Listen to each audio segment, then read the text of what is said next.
Okay, friends, here we are. Good morning, everybody. Good morning, everyone. Welcome. Welcome to the Wednesday live stream. We are streaming live today on Rumble, on the Heart of the Matter channel, as well as on the Luke and Live YouTube channel. I want to make sure we check. Are we streaming on Rumble or X? Also on X. Wait a minute. Yeah, actually on X. Oh, well, actually, I do have Rumble connected as well.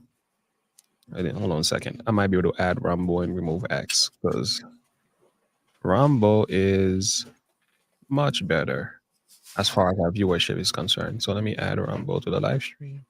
All right. 28 people into the live stream today. Good morning. Good morning, everyone. All right. Listen, we have a good show for you today. We're not going to waste your time. I can promise you. We're going to get right into the heart of the matter. No pun intended.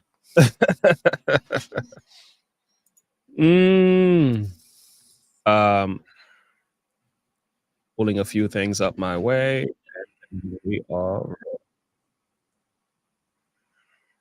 We are ready to go. Good morning, Arlie. Glad you found us. Have you heard about the Bowen guy? Oh, yeah, the one that supposedly self-deleted? Yeah, that happens really. It's very funny how that happens. And yet it was double tap back to the back of the head. Yeah, interesting. Yeah. In his sleep. Yeah. Yeah. Very weird. Did somebody say Jeffrey Epstein? Anyway, let's keep that. Oh, there's a whole laundry list. Well, we can't cry. We might as well laugh because it sounds to me somebody's not telling the truth again. Oh, somebody knows something somewhere. Mm-hmm. Yeah. By the way, I got this guy. I'm gonna share a video of his. He's actually a member of my denomination, but he's been holding politicians of our denominations who are in politics accountable regarding abortion, which I love. I've been a voice against that as well.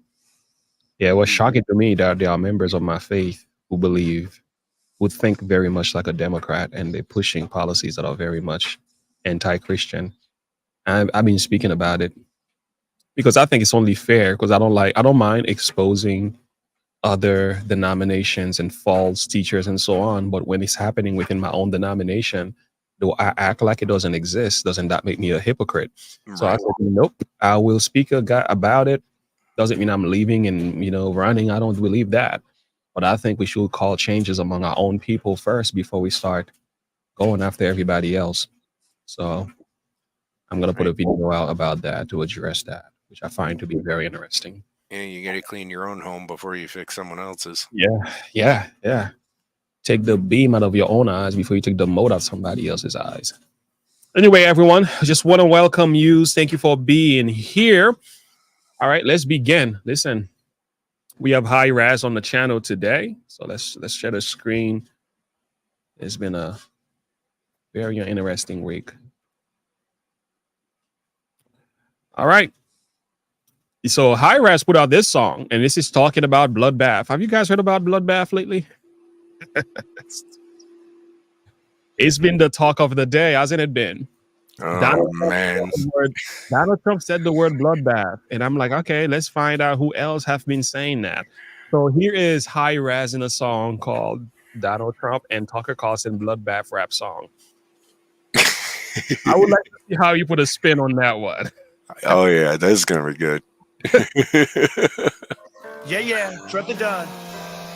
The fake stream The fake stream media keep lying on my name. The billionth time that they keep throwing shade. They need a scapegoat just to keep shifting blame. I guess that they have a new world order to maintain. Russia, Russia, Russia. Fake news, I don't trust you. The mainstream media is suckers. They said the laptop was disinformation. They retracted this statement, but Joe was in the basement. I didn't say the KKK was good on both sides. That was out of context. The fake news went in live. Jan 6 told everyone to protest peacefully. You can check the tweets for me. I got the receipts for me. Didn't say that anyone should go and drink bleach. I said, never mind, sheep will still continue just believing it. They said I made fun of a reporter who's disabled. Just another fairy tale lie. What a fable. The media really loves me. They just pretend to hate me. They said that I called my wife Melania Mercedes. Mercedes is the founder of the thing that I was speaking at. The media lied because they knew to be believing that. They said I overfed koi fish in Japan. Must have been a slow week for fake news yet again. I think the left is just jealous of my tan. Vote for me. I know the difference between a woman and a man. It's gonna be a Oh man, he is just roasting him. The fact check the fact checkers. Oh my Lord, it's been amazing. It's been amazing. I don't know what the media will be without Donald Trump. Let's be honest. They love Donald Trump. Yeah. They love Donald Trump. Otherwise, they have nothing to talk about. They don't, because even their coverage without Donald Trump's names being mentioned is low. He is the number one talked about individual online right now. And he's been holding on to this record for the past 3 years. Whether he was president or not, he still is. He is one of the most famous individuals. A research was done recently, and it was including all kind of things that people speak about. Even Jesus' name was on that list. Donald Trump was still number one. Wow. I was shocked. It was like, wait, they talk more about Trump than they talk about Jesus online? Yes. That shouldn't surprise me. Have you looked at my channel lately? Right. Sadly, it does not surprise me. No, not at all. Not at all. But I think also the media are helping him too. You know, the more they speak about him, like you said, you know, Teflon Don, the stronger he becomes. I mean, it's just like it just feeds him. Sorry. Go ahead. It's just like feeding him. The more you feed him, the bigger he gets, you know, and the stronger he gets. Yeah. So remember when Nancy Pelosi spoke about the wrap-up smear, and she described what that is done by the media, and it's pretty amazing. She herself is engaged in it. Watch this. We call it the wrap-up smear. If you want to talk politics, you call it the wrap-up smear. You smear somebody with falsehoods and all the rest, and then you merchandise it. And then you write it, and they'll say, see, it's reported in the press that this, and this. So they have that validation that the press reported the smear, and then it's called the wrap-up smear. Now I'm going to merchandise the press's report on the smear that we made. And it's a tactic, and it's self-evident. But A bloodbath. What does that mean? He's going to exact a bloodbath? He's endorsing political violence. Says that he was talking about an economic bloodbath. Yeah. I don't know if I buy that.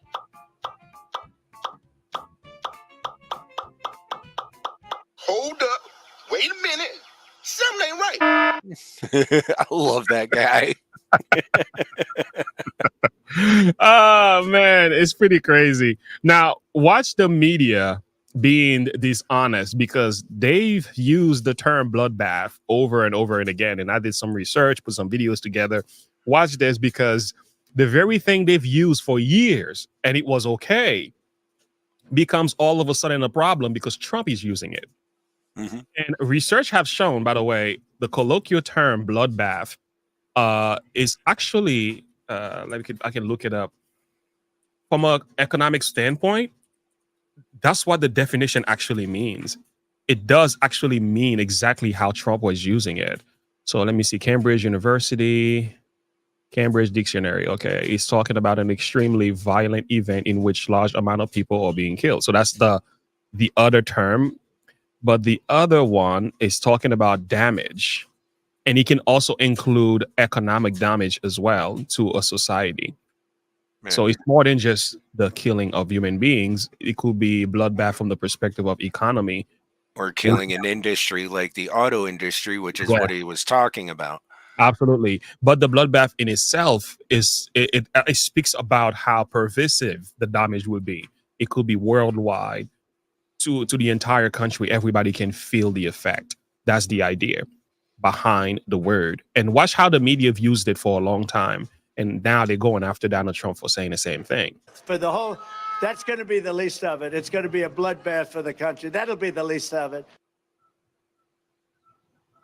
Now, Mono, it was unclear exactly what Donald Trump was referring to when he made those comments. However, the Trump campaign later tried to clarify those remarks, telling us that he was referring to the auto industry and he was warning of an economic bloodbath. But we did see the Biden campaign immediately jump on those remarks. We heard this from one of their spokespeople. They said, quote, he wants another January 6th, but the American people are going to give him another electoral defeat this November because they continue to reject his extremism, his affection for violence, and his thirst for revenge. Now, the Trump campaign argued that the Biden campaign statement was being a bit deceptive. And we heard this from Stephen Chung, one of his top advisors. They told us, quote, crooked Joe Biden and his campaign are engaging in deceptively out of context editing that puts Roman Polanski to shame. So clearly different takes on those remarks. But as you mentioned, a very dark speech from the former president here in Ohio. But as Politico.com reports tonight on the, quote, bloodbath at the RNC, Headlines calling it a, quote, bloodbath. Be a bloodbath. Not only is it going to be a bloodbath, but after they leave New Hampshire, it's a bloodbath on her home turf.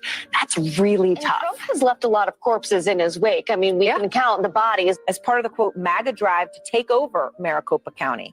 And the headline refers to it as an impending bloodbath. Columnist Charles Blow has a new piece for the New York Times entitled A Biden Bloodbath. 2018 midterms, you can bet that they 100% are fearing a slaughter. In fact, the word bloodbath and massacre come up frequently. The Republican Party will be destroyed. It's going to be a bloodbath. There's going to be a bloodbath one way or the other. Bloodbath for Bernie Sanders. It's been a bloodbath. They're shaping up to be a bloodbath. Head off a bloodbath in next year's crucial midterm. Off-year elections are often a bloodbath. This week's bloodbath for Democrats. A bloodbath at the ballot box. There could be a Republican bloodbath. They'll talk about a bloodbath. It's a bloodbath. I have to talk about you. And It's going to be a bloodbath all day long. Is in for a bloodbath. Hasn't been a bloodbath on the way down. Donald Trump bloodbath. Be a bloodbath. Predicted to be a bloodbath. May not be the bloodbath. It would be a bloodbath. More of a bloodbath. It's going to be a bloodbath in November. Possible Biden bloodbath this November. A bloodbath on Wall Street. There's going to be a bloodbath in Alabama into a bloodbath. Obviously, there was a bloodbath. It was a bloodbath. We're down 800 points. This bloodbath at Department of Homeland Security. and it's a bloodbath today. There was going to be this bloodbath. Election bloodbath. It could be a bloodbath for them. Bloodbath, possibly. Bloodbath that went through with the Attorney General. Bloodbath 99 days out. The bloodbath is going to look like Presided over a bloodbath in the diplomatic corps. Absolute, in my opinion, bloodbath. The Democrats are Calling it a ticket sales turned into a bloodbath. Anna Kasparian couldn't even spit the word out, for crying out loud. I love the internet. I love the internet. It never forgets. Exactly. The internet never forgets. And it's amazing because look how terrible they look. Like, it's like you're a bunch of idiots. You forget just a few years ago, y'all were saying the same stuff. Yeah. They give us a reason. This is why they give us a reason to exist, because the more you lie, the more reason we have to you lose confidence from the people, because they know you are tricksters, you are liars, you're deceivers. And they're going to come finding channels like ours, and they're going to subscribe to our channel because we are genuine. We're not here trying to talk from both sides of our mouths. We take a stand for what we believe and we share it, and we are very honest about it. You guys are a bunch of deceivers. So you're trying to smear Donald Trump of saying something that he did wrong. You are also responsible of the same thing. You're a bunch of hypocrites. And that's why alternative media is on the rise. It's on the rise today. It's on the rise. And I do have a short video about that too, showing evidence is showing that the mainstream media are beginning to be afraid of what the alternative media is doing, because they are on the rise. People are finding something genuine with our content rather than you guys. And with all the knowledge and supposed degrees that you have, then you can't even, if you are lying, It doesn't matter though. It just doesn't matter. If you like moral concepts and you have no values in your discussion, well, it doesn't matter what you have to say. People don't care about that. People care about the truth than anything, man. Mm-hmm. Yeah. Bloodbath, everyone is so obsessed. Biden is Obama's puppet in disguise. All he really needs is some fake glasses and a mustache. It's gonna be a bloodbath, everyone is so obsessed. Biden is Obama's puppet in disguise. All he really needs is some fake glasses and a mustache. What's up? Thank you for watching that brand new music video. Make sure you grab your "Do Not Take Me to Your Leader" t-shirts, because alien lives matter, and I will not allow aliens to get sniffed. Come here. You are welcome, and I will protect you, I promise. And grab yourself a "Why Joe Biden is the Greatest President of All Time" book.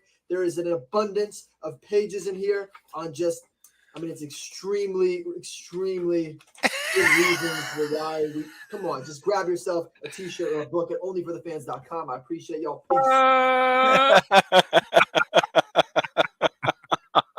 Love it. Oh man. Oh, that's great. That is great. Bloodbath. So the hypocrisy is outstanding, man. The hypocrisy is outstanding. So yeah. What's your final thought on that? Honestly, the news needs to stop being a propaganda machine and actually start reporting news like they used to. That's all it's done, is become a giant propaganda machine for one side of the government. Yeah. And that's all it is anymore.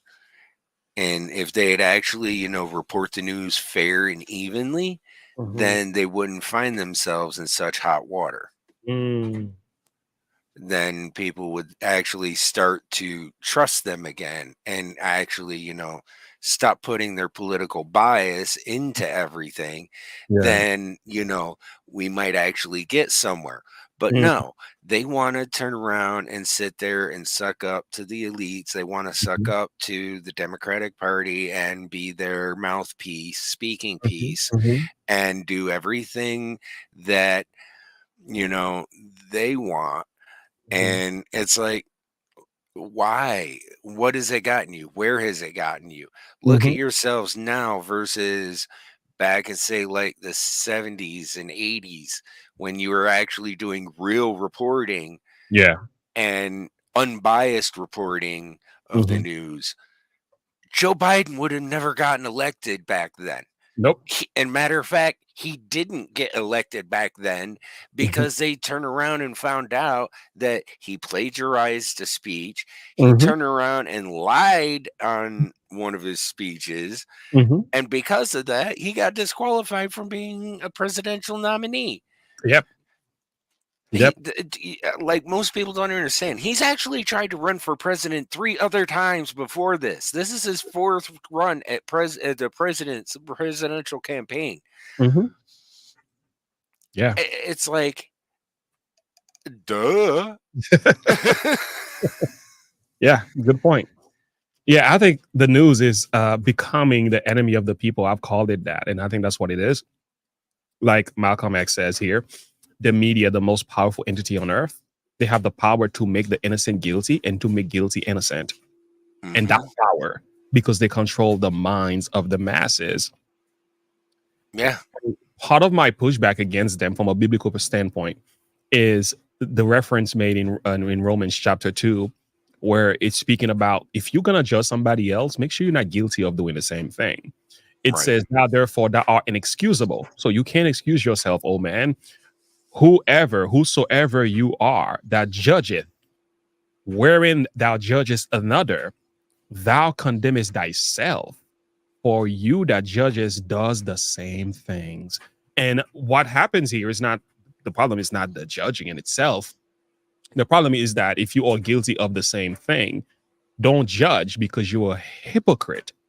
That's the idea. And if you're looking at how the way the news is speaking, just like you said, reference made to Joe Biden, they once looked at him this way and now they looked at him in a different light. They report Joe Biden in a negative light at one point. There were once the people that we used to advocate for open border or closed border. Now it's open border. It's like there's a lot of up and down when it comes to the news. They're very inconsistent. This is why we can't trust them.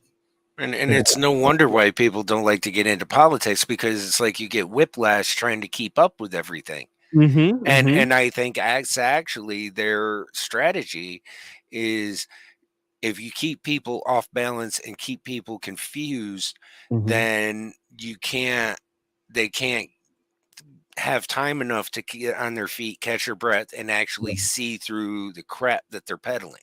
Exactly. And that's I think that's the ideal from them. But again, they have no morals. Let's just put it that way. They have no morality. Absolutely not. Okay.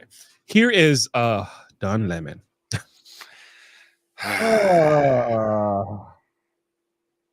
All right, let's take a listen. You recently called content moderation, though, a digital chastity belt. Do you think that you believe that X and you have some responsibility to moderate hate speech on the platform? I think we have a responsibility to adhere to the law, and we have a responsibility to be transparent about when things are shown, why they're shown. That's why we open source our algorithm. I think once you start going beyond the law, now you're putting a thumb on the scale, and we don't want to put our thumb on the scale. It doesn't concern you that hate speech has gone. Research shows that it's gone up on the platform since you took over. That's not concerning to you? I believe that is false. In fact, the research that I've seen says it went down. Okay, hold on. I just want to clarify one thing. It's like Tom McDonald says, there's a difference between hate speech and hate speech that you hate. Okay? Just because you don't like something that's being said doesn't necessarily classify it as hate speech. Exactly. And there is the First Amendment in this country that you can say whatever you want, no matter how offensive it is, regardless of other people's feelings. And you know what? Just because somebody chooses to get butthurt over it, sucks for them. Yep. Get over it, Buttercup, because that's the country we live in. Well, you can choose not to engage with the discussion. You don't have to read what somebody has to say. Like the media, I look at it from this perspective. You can go to the store and buy. I can go to Walmart and shop, but right at Walmart, there's like, I don't celebrate Halloween, right? But there's Halloween stuff there. There are things there that I don't like, I don't agree with. I might have to walk past them. Because it's at the store doesn't necessarily mean the store owner is evil. Is giving option to everyone, good and evil, are welcome in that atmosphere. For me, it's like if you're going online, you shopping intellectually. You shopping intellectually. You don't have to shop and read words from people that you don't agree with. You can just scroll past them. You can click and say, I don't want to see another content from that individual. You can report or flag the individual. You do have power over what you choose to listen to. And again, Elon Musk is going to hit him in the head here, because he's going to tell him content moderation is just a buzzword. It's a code word for censorship. That's all it is. It really is. And then, I've said it before, and I'll say it again. This goes all the way back to the 80s when the lead singer of Twisted Sister went in front of Congress and said, you're going down a slippery slope, and it's not going to end here with just music. Yeah. And it started supposedly on a positive note, but oftentimes, just like we were talking earlier, you go after Donald Trump, eventually you go after the big guy. But again, the tyrant is never satisfied. He's eventually going to go after the little guys. And that's just the way it was. Even when they were pushing against hip hop back then, which I did understand, rap music was pushing a lot of violent things, but they weren't even going after rap and hip hop. They were going after rock and roll and heavy metal. That's way before they went after hip hop. Yeah.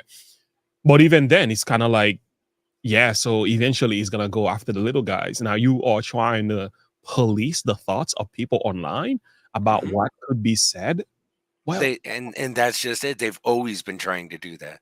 This is crazy. And the fact this guy is having his first interview talking about this, it goes to show that Don Lemon, even though he's been fired from CNN, his career is blown. He's now having an opportunity, and he gets to interview his boss You having this discussion, it shows me you are completely deaf tone to reality. You are disconnected. You are still a cheerleader of the Democratic Party. You have not overcome the same conception they placed in your mind this whole time. I thought to myself, if he's gone from the mainstream media, he probably has a new way of thinking about things now.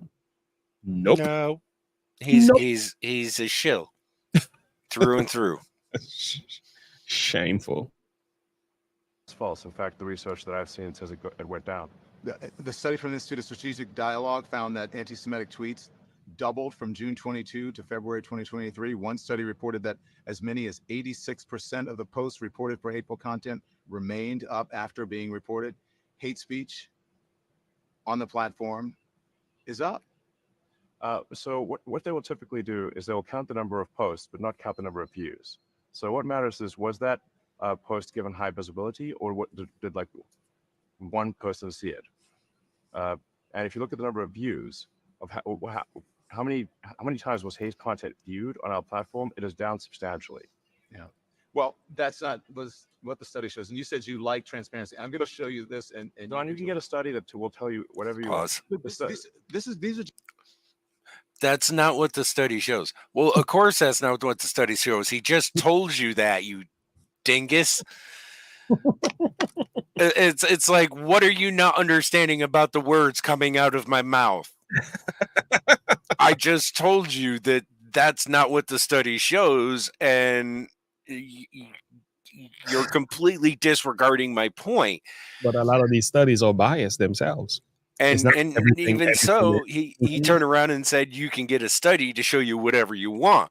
They skew numbers all the time. Of course. To push their narrative and agenda. Absolutely. Like, for example, on pew pew control. Yeah. Look at how far the numbers are skewed for that. Mm-hmm. You take out self-deletions. You take out gang violence. Mm-hmm. It's a different story. Okay. They say there's 30,000 events a year, right? Mm-hmm. Out of those 30,000, you take out self-deletion, you take out gang violence. Guess how many you're left with? About 600 to 700 a year. You got to be kidding. And we're not even talking about, and I know this is the other side of the issue, how many lives were saved by the use of a pew pew. Now, how many do you think were saved with the defensive use of a pew pew? Yeah. You can't take a wild guess. Just randomly. Anybody in the chat. This is for chat too. Take a wild guess. How many do you think were saved by the defensive use of a pew pew? Easily 5,000 from my perspective. Okay. We got Pastor. Anybody in chat want to take a wild guess? I say 5,000. Let me put my number in. 5,000. Yeah. Wild guess. How many lives are saved yearly? How many lives do you think are saved on a yearly basis with the defensive use of a pew pew? 4,000. Whether it was used or not. Yeah. 4,000. Would you include cops in this, or just period across the board? Across the board. Okay, so I'll say 10,000. Okay. So I'll pick my number. Okay. 10,000. Good question. Good question. Okay. Somebody said 1,000. Okay. Not sure. Okay. The answer, over 3 million. Get out of here. Yearly? Yearly. Is that around the world? No, just here in America. You gotta be kidding me. No lie. That's fake news, bro. That's fake news. Where'd you get this? You serious? I am dead serious. and over half of them, it's not even fired. It's just brandishing it that causes the incident to go away. Exactly. Wow.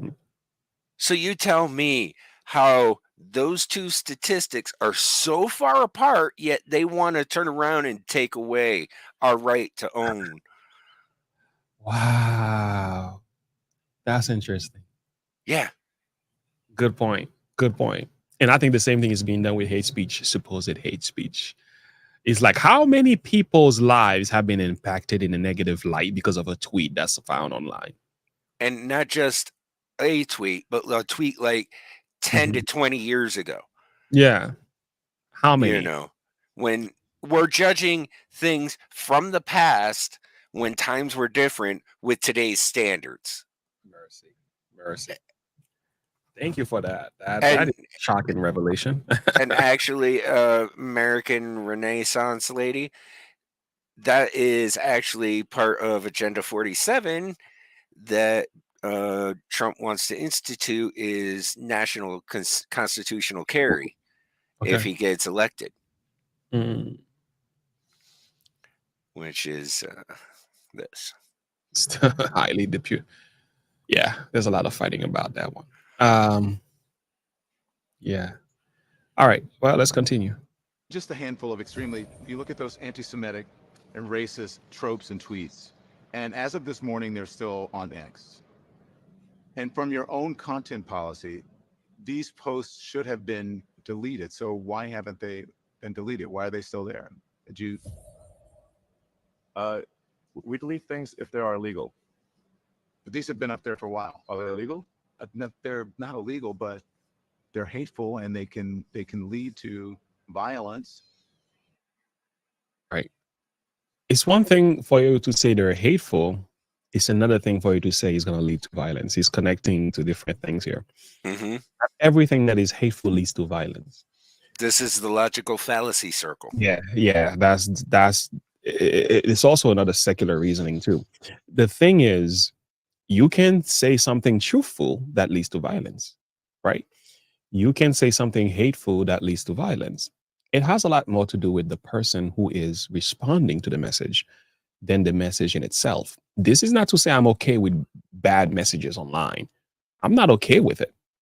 But it really is a reflection of the person's character, not so much the words that is being said. But for you to say that Elon Musk has to be going out there looking for tweets to delete consistently in order for him to supposedly content moderating people's words, Elon Musk is arguing the law has already said people have the right to speak and say what they need to say. Elon Musk has to violate the law of the land, which is free speech. He has to violate that in order for him to do that. That's what the Twitter owner before was doing. That's why it came back and become a major thing. Yeah. Elon Musk is not for that. And I don't think this man here seems to have a difficult time understanding simple English. It is not that difficult to understand. It's just and I think that's why Elon Musk is trying to get him to understand that he is operating under Section 230. He's not editing people's tweets. He's just letting them put out there what he wants to put out there so that the whole world can see the type of person you are, and whether or not they want to follow you is up to them. Whether or not they want to listen to your rhetoric is up to them. Yeah. If they feel your content is worth listening to, that's up to them. You're being a butthead and trying to twist it into something it isn't. Yeah. Sorry, buddy, but you're not doing a very good job making your point. Nope. No wonder why your job fired. Your boss fired you on the first day on the job. As I just read to you, the shooters, in all of these mass shootings, attributed social media to radicalizing. So Don, you love censorship, is what you're saying? No, I don't love censorship. Then why are you asking? I believe in moderation, but I don't believe in censorship. Moderation is a propaganda word for censorship. But don't you think free speech is one thing, right? Or not, Look, if something's illegal, we're going to take it down. If it's not illegal, then we're putting our thumb on the scale and we're being censors. Precisely. Putting your thumb on the scale for moderating hate speech. I mean, you don't put out child pornography. That's not. It's illegal. Some people would say that's considered censorship. I'm just saying, No, that's not. Oh, He is so dishonest. Or is this? I don't know. Is that a Christian word? Is it? yes. Is it Yeah, stupid or what? he is. He's so thick. Like, I'm just like losing brain cells over here listening to him. It reminds me of that little Nicky clip. Nothing in your entire rambling was coherent or legible, and we're all now dumber for having listened to it. I award you no points, and may God have mercy on your soul.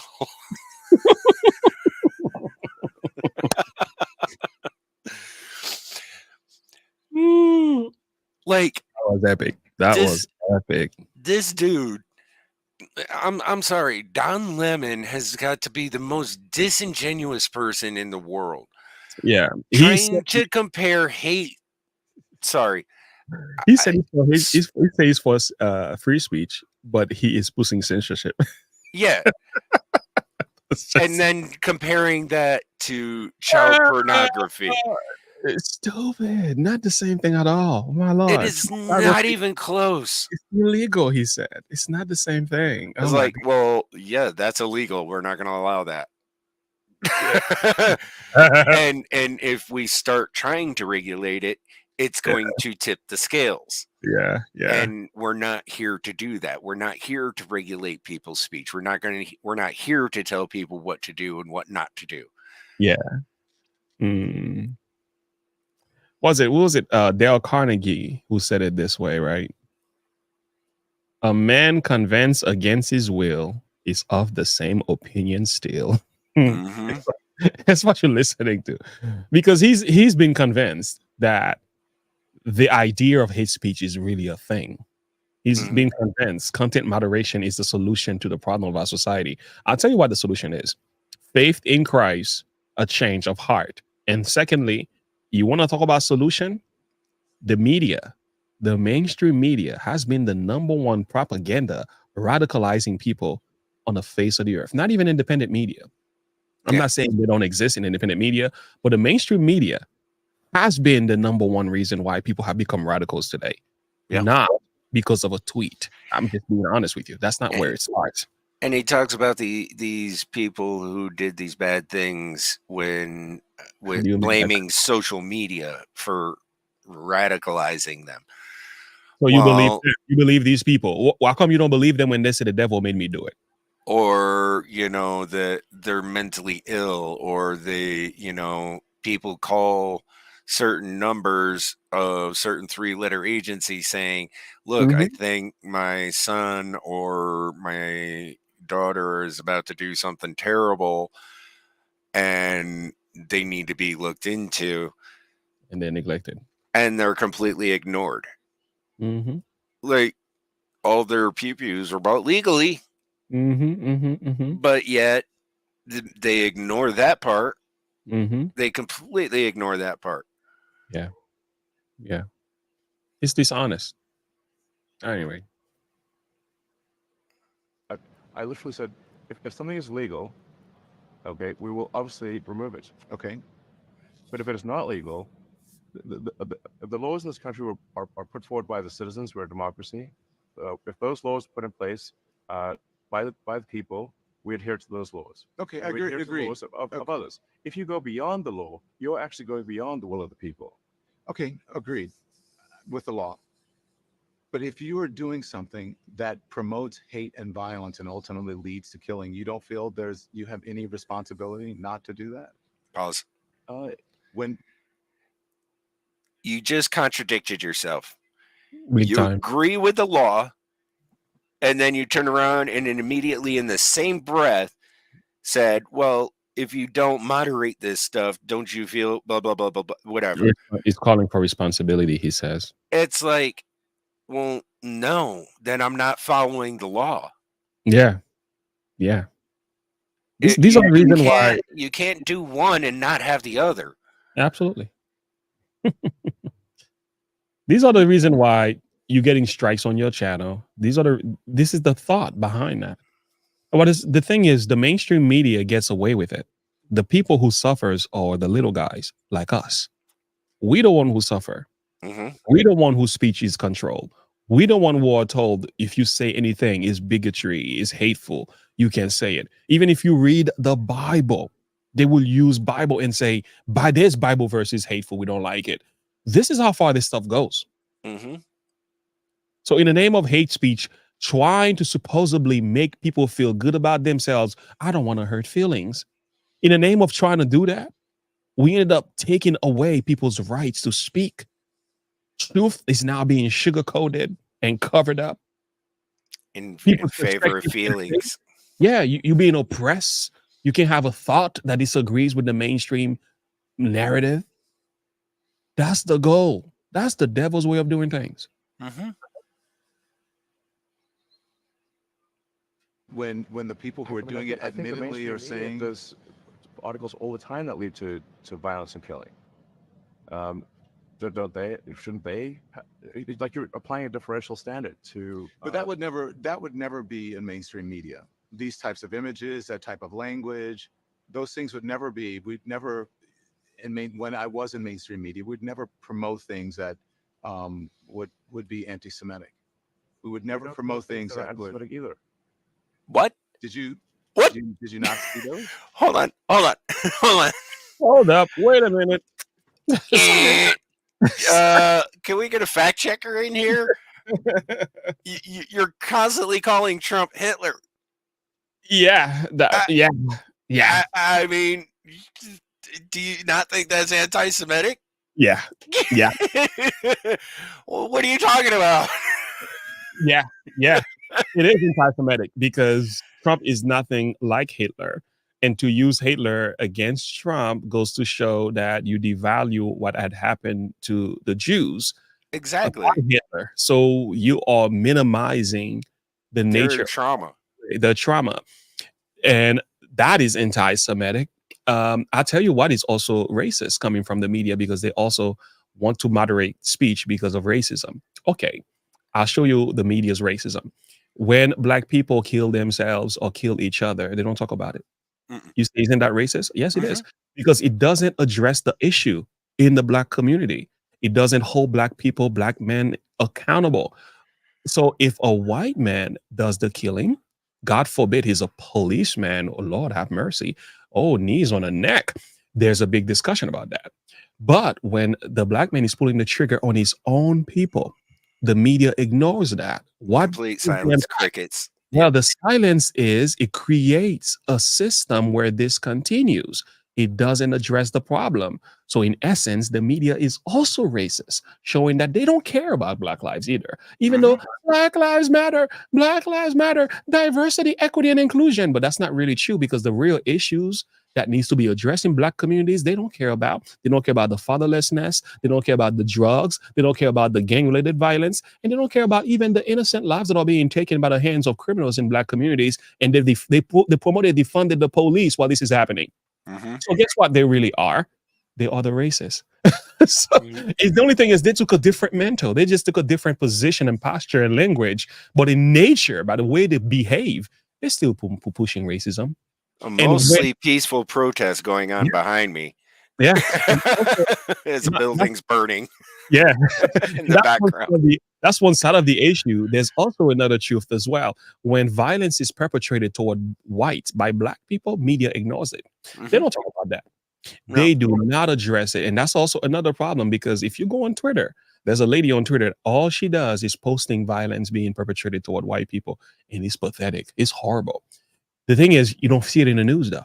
It's not talked about. We're talking about a bunch of Black kids beating a white girl for no reasons whatsoever, just because she's white. If this was done to a Black person, don't you know you will hear about it? Why? Because the media is perpetuating the same racism. They're perpetuating the lies. They're not helping anything. They're not helping anything. It's the lies and the deception. So when you come in out here talking about anti-Semitic, we're trying to protect the feelings of these people. Please give me a break.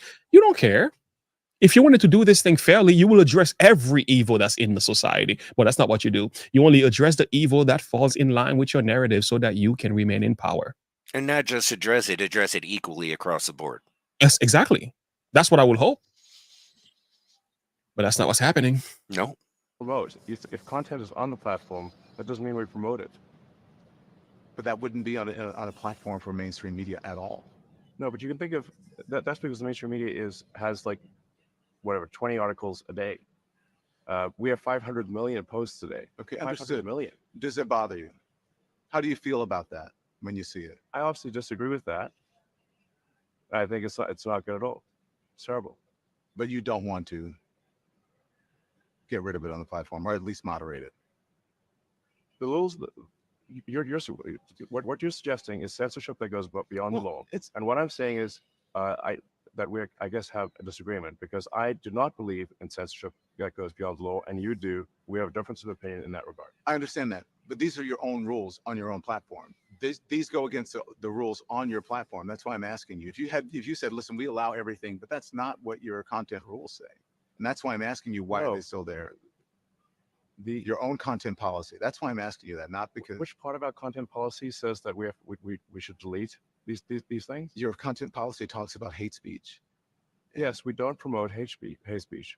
And so you don't consider that hate speech? I guess you're not understanding what I'm saying. There's if secular reasoning. That guy is dumb, man. I mean, he is. I don't know. I don't think we should waste our time with him, because he's just repeating it. Get this guy out of here. He just keeps repeating himself over and over and over again. He's not saying anything new. He's really not. And again, I think Elon Musk is abundantly clear. The law is the law. I don't have to like what somebody has to say, but they still have the right to say it. Exactly. That's all. The thing it is, just shows you who they are. Yeah, we can put a community check on them. We can repress their thought. I mean, that's one thing. Allow the person to say what they're saying, because the stuff that they're saying, let the people judge. I think the level of disrespect that's going on here toward people like yourself and I is that they are also telling us that we are too dumb to identify right from wrong and evil for itself. It's almost like they have a low view of human beings as well. It's almost like, don't you think people can actually see the evil of these words and actually say, you know what? You're too stupid. We have to discern it for you. Yeah, we have to help you out. Excuse me, who are you talking to? Who do you think we are? I know I have a higher expectation of humanity. Like, if you want to be fair, look at how God views humanity, right? When you read the Bible, and I think who was it that said it this way? I think it was John Wycliffe. He said it in such a way. He said the Bible, I'm going to find the text in a minute, but he said the Bible had to be inspired by God, because not simply because of the good things that's in it. The Bible exposed the evil as well. So if you go to the Bible, you notice like David, for example. Oh, great King David. King David did this, won wars and so on. But the same David was a murderer. He committed adultery. He had a man set up and had him killed after he did what he did with his wife. You know what God is telling you? God doesn't hide the truth.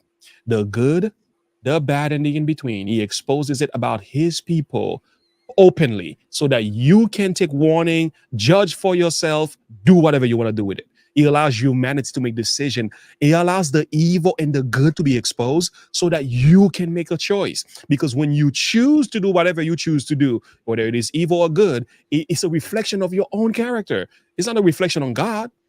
And that's what's fair about the word of God when you read it, because it's like when you go to the Old Testament, there's stories you read, you're like, man, the Lord said a woman chopped him in his belly and his guts spilled out. Oh, yeah, that's strong language. Yeah. What was her name? Jezebel got thrown and eaten by dogs. Only her left hand was left. Yeah. Think about that. Ooh, that's crazy. That's nasty. Well, by the way, God is telling you this is the reality of life. Yeah. Do whatever you want to do with it. Like, you judge it however you want. And the point is exposing that which is good and that which is evil and that which is in between. And you have to choose for yourself. Where do you want to make a stand? And I think the same is true when it comes to these platforms as well. I think it comes down to it's the how's the saying go? The racism of low expectations. Yeah, and that's really what it all boils down to. Or is it the racism of low expectations or soft expectations? Yeah, it's something like that, and that's really what it is that they don't think that people are smart enough to understand these complex scenarios on different levels and think about them on, as multi-layers as they are. Yeah. And that we can see through all the crap that they're peddling, but yet we do it every day. Yeah. And it's like, Mm-hmm. why do you continue to do this when Mm-hmm. we know what you're doing? We Yeah. see what you're doing, Yeah. and I think it's not gonna work. Mm-hmm. To me, I get it when you're dealing with children, right? When you're dealing with the minds of children, I get that. You have to protect their innocency. They're vulnerable. Mm-hmm. When you're dealing with grown adults, it is what it is, man. Let the conversation be had. That's all. Let the conversation be had. Because the thing is, the truth has to come out from all levels, right? Even those who are speaking lies and deception, let them speak their lies and deception.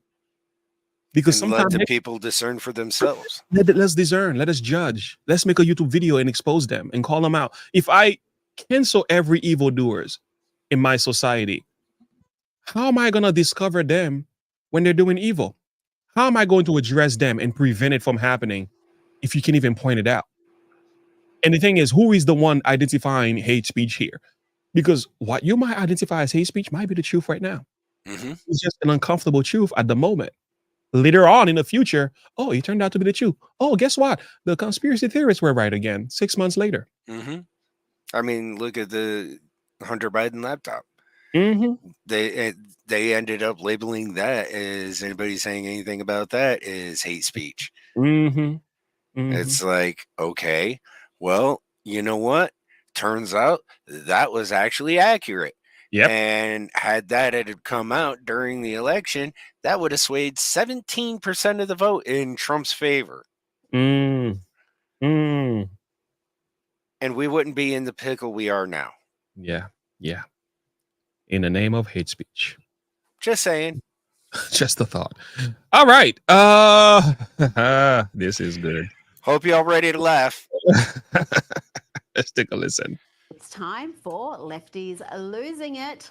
And let's start with the leader of the free world, President Joe Biden, who is again mixing up countries, regions, days. Here he keeps calling Gaza Ukraine. In the coming days, we're going to join with our friends in Jordan and others in providing airdrops of additional food and supplies into Ukraine and seek to continue to open up other avenues into Ukraine, including the possibility of a Marine corridor. He's just not all there. Now let's go to two unhinged lefty women losing it at Glasgow Museum and doing this to a bust of Queen Victoria.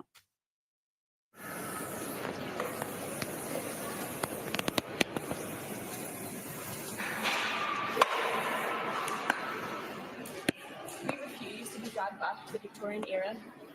Diseases and starvation, such as rickets and scurvy, are on the rise. Freedom begins with breakfast. If you can't understand that, we'll shove it in your face. Food is a human right.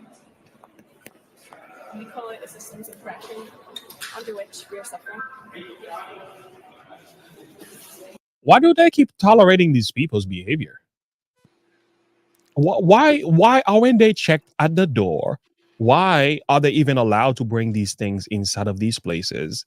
Because this is a common theme. This has been done over and over again. And I think there should be some kind of security protocol to prevent this from happening. And again, why are they doing this and nobody's stopping them either?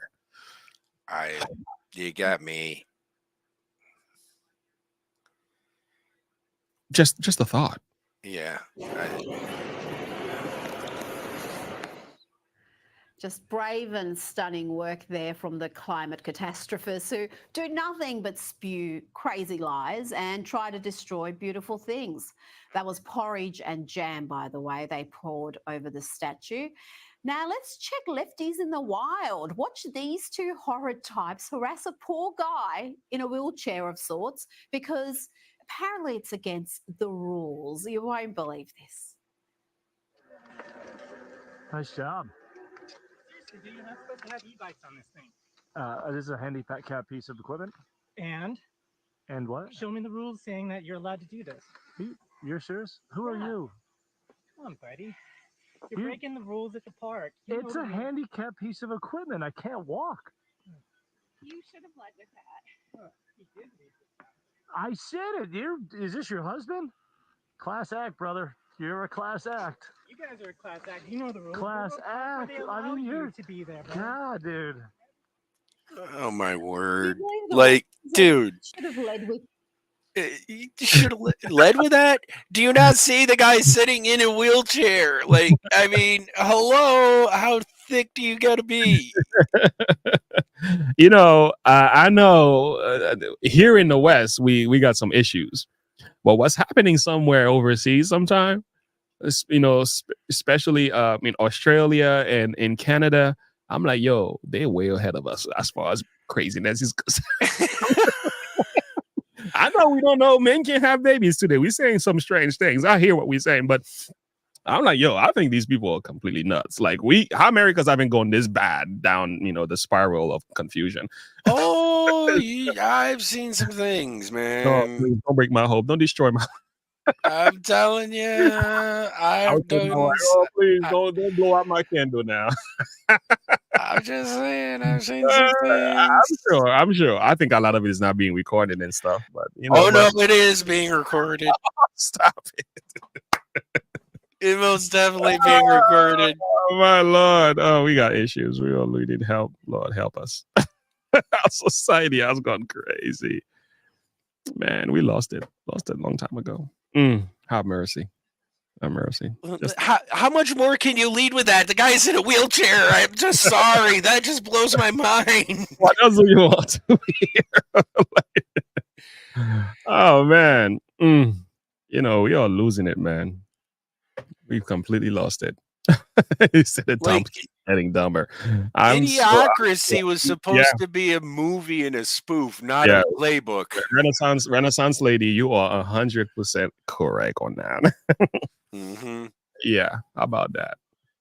I mean, really, oh my gosh. Now let's go to how NBC edited a post-match interview with CJ Stroud, a quarterback for the Houston Texans. See if you can work out the bit NBC edited out when this aired. Here's the unedited version. Your first NFL season and a record-setting performance for you. What does this moment mean? First and foremost, I just want to give all glory and praise to my Lord and Savior, Jesus Christ. I mean, it's been amazing being in this city for as short as I've been, but the love that I've got, I've really just been doing it for Houston, man. People back home, I'm blessed enough to be in the position I am. And this is the version that was replayed again and again. CJ, your first playoff game in your first NFL season and a record-setting performance for you. What does this moment mean? I mean, it's been amazing being... You're muted. Yeah, okay, got it.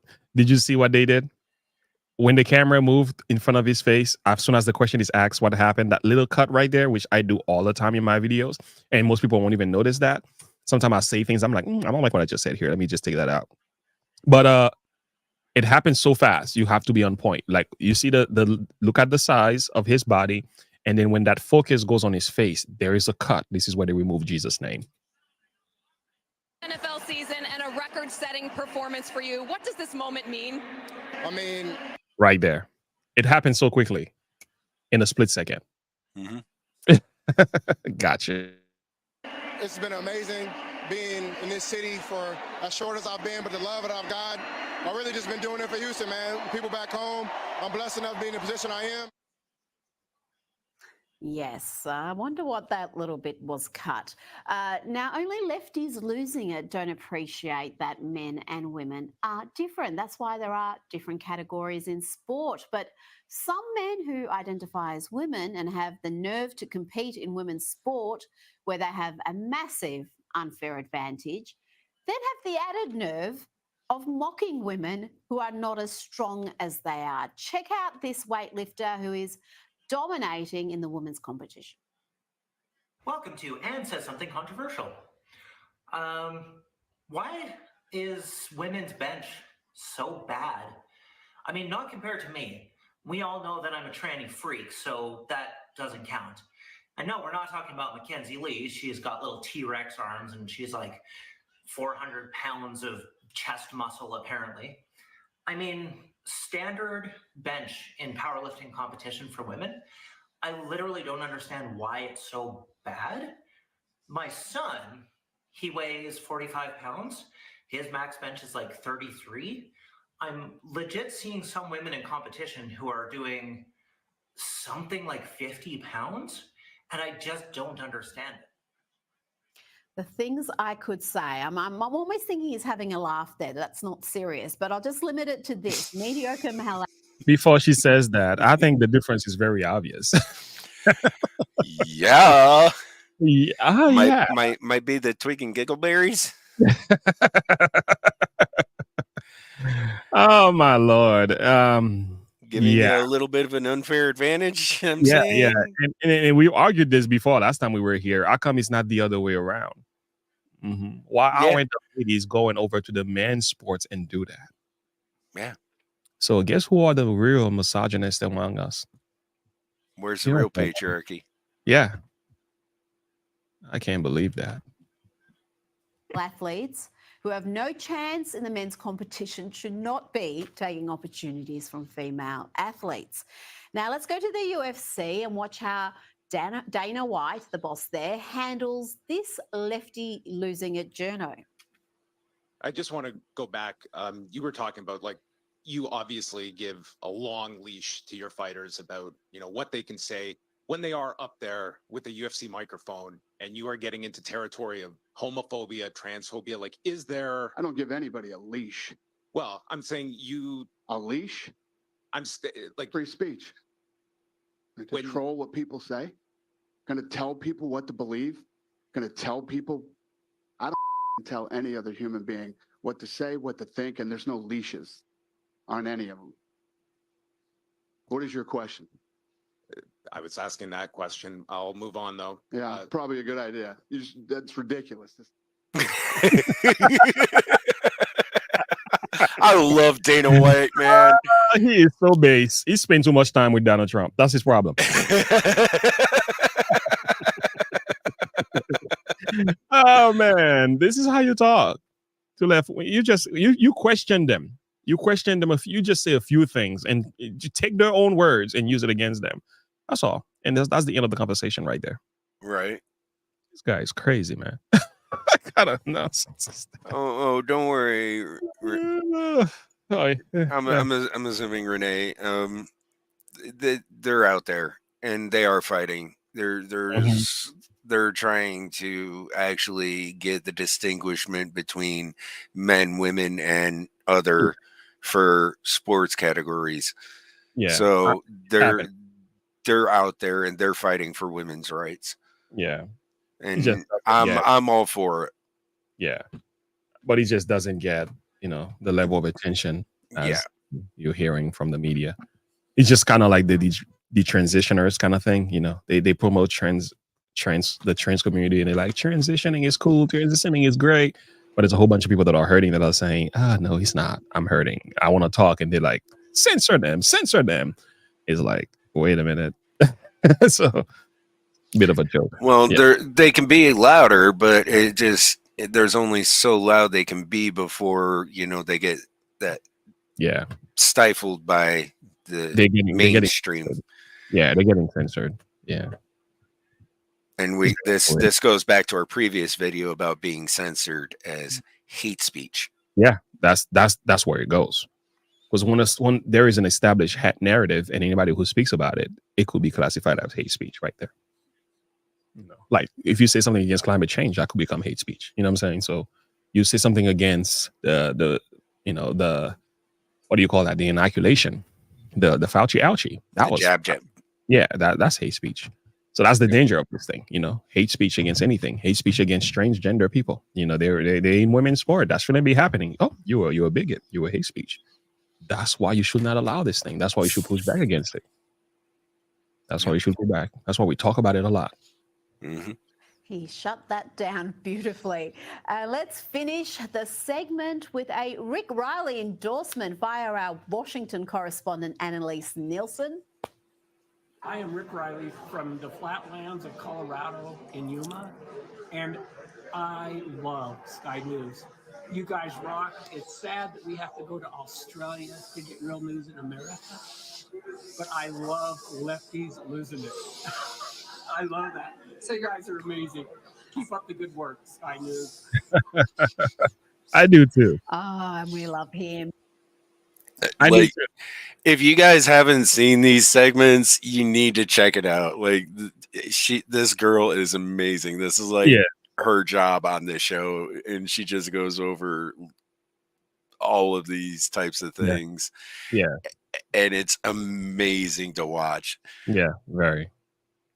I love this. She just keeps it simple and exposes the hypocrisy for what it is. All right, let's take a listen let's see what else we got on our list right now. Oh, this is interesting. 17 minutes long. So we're taking the whole speech? How long is I that? mean, it's fairly long, but it's also fairly important because, I mean, she makes a lot of good points. Okay. All right. Let's dial in. I'm going to let that one run. All right. This is Katie Britt. All right. She's delivering the speech after what was it? State of the Union address. State of the Union by, Joe Biden, which was a mess. Yeah, anyway. it was not just a mess. Let's be honest. It was a train wreck. Yeah. A lot of lies going on there. It's a lot of deception and lies. Anyway. And incoherent babbling. Yeah. Yeah. Good evening, America. My name is Katie Britt, and I have the honor of serving the people of the great state of Alabama in the United States Senate. However, that's not the job that matters most. I am a proud wife and mom of 2 school-aged kids. My daughter Bennett and my son Ridgway are why I ran for the Senate. I'm worried about their future and the future of children in every corner of our nation. And that's why I invited you into our home tonight. Like so many families across America, my husband Wesley and I just watched President Biden's State of the Union address from our living room. And what we saw was the performance of a permanent politician who has actually been in office for longer than I've been alive. One thing was quite clear, though. President Biden just doesn't get it. He's out of touch. Under his administration, families are worse off, our communities are less safe, and our country is less secure. I just wish he understood what real families are facing around kitchen tables just like this one. You know, this is where our family has tough conversations. It's where we make hard decisions. It's where we share the good, the bad, and the ugly of our days. It's where we laugh together, and it's where we hold each other's hands and pray for God's guidance. And many nights, to be honest, it's where Wesley and I worry. I know we're not alone. And so tonight, the American family needs to have a tough conversation because the truth is, we're all worried about the future of our nation. The country we know and love seems to be slipping away, and it feels like the next generation will have fewer opportunities and less freedoms than we did. I worry my own children may not even get a shot at living their American dreams. My American dream allowed me, the daughter of 2 small business owners from rural Enterprise, Alabama, to be elected to the United States Senate at the age of 40. Growing up, sweeping the floor at my dad's hardware store and cleaning the bathroom at my mom's dance studio, I never could have imagined what my story would entail. To think about what the American dream can do across just one generation, in just one lifetime, it's truly breathtaking. But right now, the American dream has turned into a nightmare for so many families. The true, unvarnished state of our union begins and ends with this: Our families are hurting. Our country can do better. And you don't have to look any further than the crisis at our southern border to see it. President Biden inherited the most secure border of all time. But minutes after taking office, he suspended all deportations, he halted construction of the border wall, and he announced a plan to give amnesty to millions. We know that President Biden didn't just create this border crisis, he invited it with 94 executive actions in his first 100 days. When I took office, I took a different approach. I traveled to the Del Rio sector of Texas. That's where I spoke to a woman who shared her story with me. She had been sex trafficked by the cartels starting at the age of 12. She told me not just that she was raped every day, but how many times a day she was raped. The cartels put her on a mattress in a shoebox of a room, and they sent men through that door over and over again for hours and hours on end. We wouldn't be okay with this happening in a third world country. This is the United States of America, and it is past time, in my opinion, that we start acting like it. President Biden's border policies are a disgrace. This crisis is despicable. And the truth is, it is almost entirely preventable. From fentanyl poisonings to horrific murders. Pause for a second. There are empty. The other thing I want to mention is the fact that most of the people coming over, if you actually look at the statistics, 60% of the people coming over the border are military age Chinese and Middle Eastern men. They're not women and children who are really seeking for asylum. That's a fact. And I think this is literally an invasion. Yeah, the asylum claim can be considered and should be for one reason. I have a family member who sought asylum claim, right? But he was coming from Haiti. Like, it was do or die for him. Like, we're talking about dead bodies, like having seen his friends shot in the head. Which is a legit thing. And then that's something I wanted to address with you on this livecast. Yes, is somebody got that shot. Like, he himself got shot on a bike one time. It is that pathetic. It's to the point where it is in Haiti, they're actually busting down your home and they kick everybody out and take over the house. They're doing that right now. They steal in your house while you're living in it.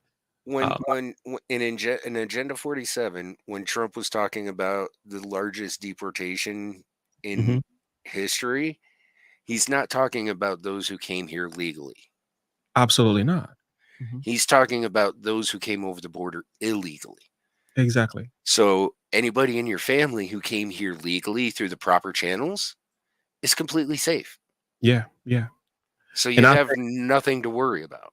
Yeah, and I think their asylum claims need to be properly examined and vetted, because some people do have even they came through the border illegally, right? But some of them do have good reasons to come. Although I'm not advocating for open border in any way, please don't misunderstand me. There are cases where this needs to be considered. For example, the Ukrainian asylum seekers, they're coming here, right? But you don't hear much pushback about them because there's a real issue going on with Russia and Ukraine. And these people, when they come, they fit right into the system. They integrate perfectly. And it's not really a major problem. So I think taking that same approach for certain individuals, not all people, will be part of the solution as well. And again, another thing to consider, not everyone that is coming, and I know you're not saying that, are criminals. Some of them are really looking for the help, and they need to be given an opportunity to prove their case that they can be trusted in everything else, which I'm totally for. Yeah. All right. I got somebody calling me here, but I'm gonna let this video play out though. Yeah. Chairs tonight at kitchen tables, just like this one, because of President Biden's senseless Hello there. border policies. Hello, good morning. Is Mr. James in? Just think about Laken Riley. In my neighboring state of Georgia, this beautiful 22-year-old nursing student went out on a jog one morning, but she never got the opportunity to return home. She was brutally murdered by one of the millions of illegal border crossers President Biden chose to release into our homeland. Y'all, as a mom, I can't quit thinking about this. I mean, this could have been my daughter. This could have been yours. And tonight, President Biden finally said her name. But he refused to take responsibility for his own actions. Mr. President, enough is enough. And even then, he didn't say it right. Are dying, and you only have yourself to blame. Fulfill your oath of office, reverse your policies, end this crisis, and stop the suffering. Sadly, we know that President Biden's failures don't stop there. His reckless spending dug our economy into a hole and sent the cost of living through the roof.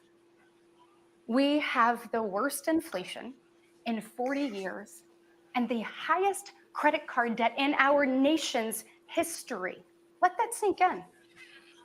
Hardworking families are struggling to make ends meet today. And with soaring mortgage rates and sky-high childcare costs, they're also struggling to how to plan for tomorrow. The American people are scraping by while President Biden proudly proclaims that Bidenomics is working. Goodness, y'all, bless his heart, we know better. I'll never forget stopping at a gas station in Chilton County one evening. The gentleman working the counter told me that after retiring, he had to pick up a job in his 70s so that he didn't have to choose between going hungry or going without his medication. He said, I did everything right. I did everything I was told to do. I worked hard, I saved, I was responsible. He's not alone. I hear similar concerns from fellow parents, whether I am walking with my friends or whether I'm at my kids' games. But let's be honest, it's been a minute since Joe Biden pumped gas, ran a carpool, or even pushed a grocery cart.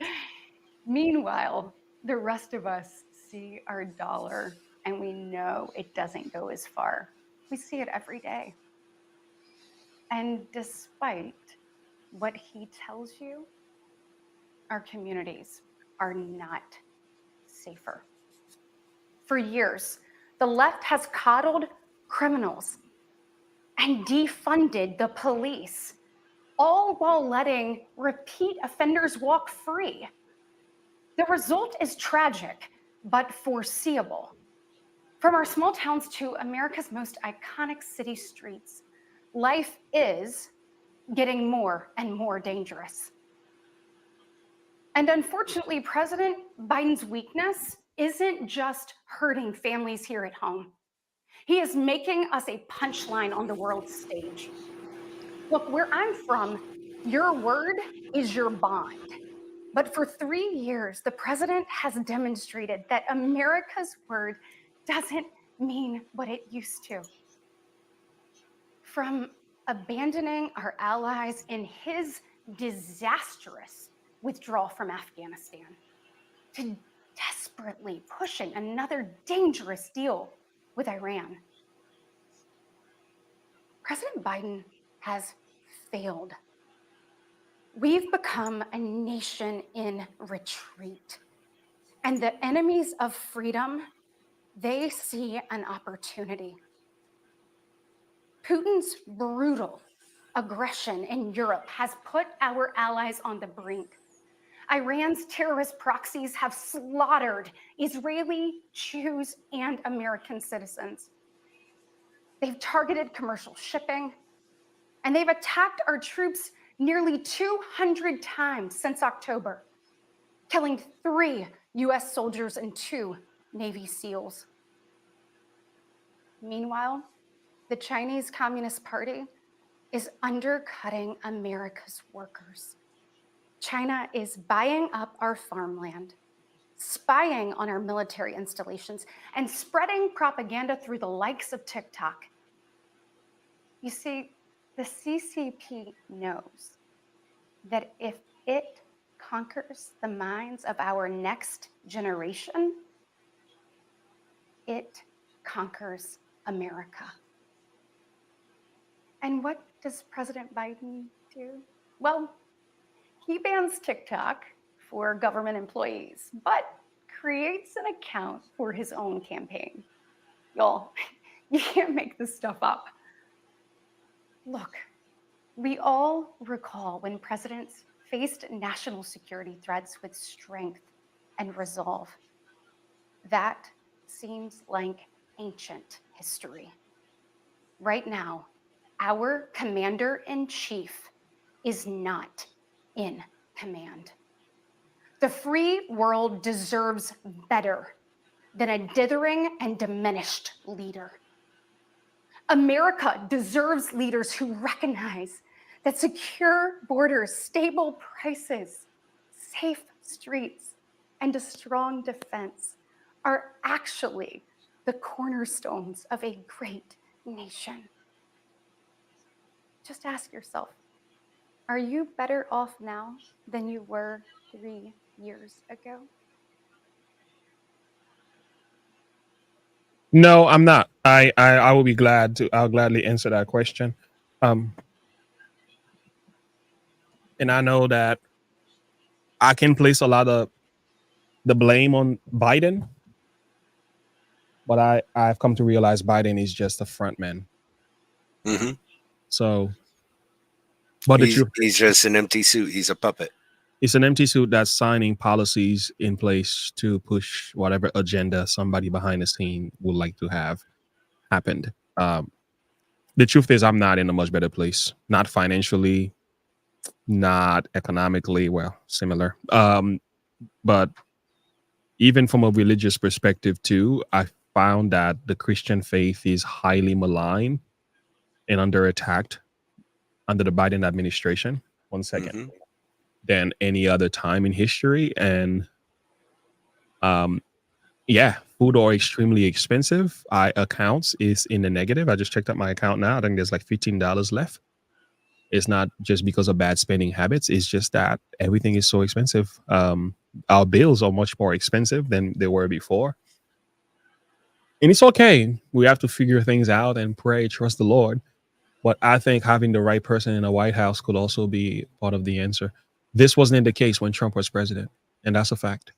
No. I take mean tweets anytime with money in my bank and safer securities and having a closed border.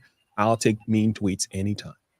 And the part she brought up about the nursing student that got deleted by an illegal, when he said her name, he didn't even say the right name.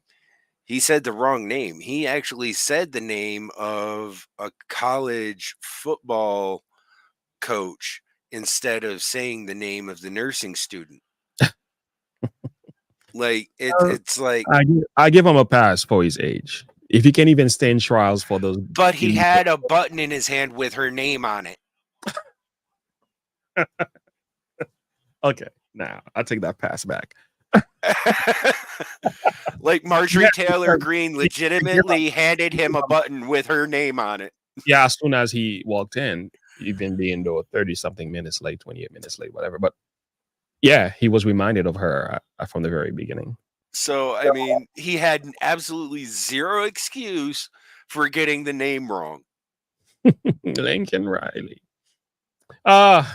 Anyway. And it's like, no, it's not Lincoln Riley. It's Mm-hmm. Lincoln Riley. But did you also notice that he was apologizing for saying one of the illegals wasn't illegal? Did you hear that? Yeah. Yeah. Actually, I did put a video. I shouldn't have said they were illegal. Blah blah Yeah. blah blah blah. Yeah. No, that's exactly what it is. Yeah. If they're here illegally, then they're here illegally. Plain and simple. Yeah. And that was their major concern from the left is just, I can't believe Biden actually called her an illegal. It's like, well, I mean, called him an illegal, but I'm like, well, that's kind of what he is, right? On the first of all, just the word illegal to describe immigrants last night, sir. Well, I don't technically not supposed to be here. First of all, just the moment, but also on the term he used, illegal. There's been some backlash among some in his own party for using that term. Look, it was clear being in the chamber last night that there were those on the extreme Republican Party who were trying to bait the president into responding to whatever heckle they were offering.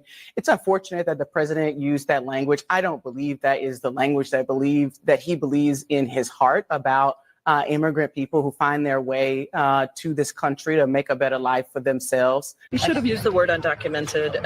I don't believe that the president's heart is with the word illegal. I think, frankly, I think he shouldn't have responded to a very disrespectful Republican member who was shouting at him, the president of the United States. That is not appropriate. He also called the illegal who killed her an illegal. And you know why he did that? Because it was the father of Lincoln Riley, who was actually in Congress that day, who was up in the foyer in the banisters, who was shouting at him to say her name and to, make it known, make him aware that she was the one who was taken out by this illegal immigrant. And it's like, yeah, they are illegal. They're illegal for a reason, because they're not supposed to be here. And that's exactly what undocumented means, you putzes. And he actually had to apologize, which he did. In a sense, he did. Look at this. You saw Congresswoman Marjorie Taylor Greene. It was priceless. You feigned shock at seeing her. But during your response to her heckling of you, you used the word illegal when talking about the man who allegedly killed Lincoln Riley. An undocumented person. And I shouldn't have used illegal. It's undocumented. And look, when I spoke about the difference between Trump and me, one of the things I talked about on the border was that the way he talks about vermin, the way he talks about these people polluting the blood. I talked about what I'm not going to do, what I won't do. I'm not going to treat any of these people with disrespect. Look, they built the country. The reason our economy is growing. We have to control the border and a more orderly flow, but I don't share his view at all. No, they're not. You regret using that. They're not growing our country. They're not building our country. They're destroying it. I mean, for crying out loud, 3 of them assaulted an officer in New York City and walked away scot-free, flipping the police off, or flipping the bird to the news cameras as they were walking out. Like, what? This dude makes my head hurt. You're muted. Sorry. Yeah, exactly. I mean, I was thinking about that, the idea that I get it. It seems like the Democrats use this all the time. Migrants build this country. Well, there were illegal migrants who were running away from countries that did not have religious freedom, and they came here and built this country. And they came here legally. Yeah, they came in legally and with the right intent.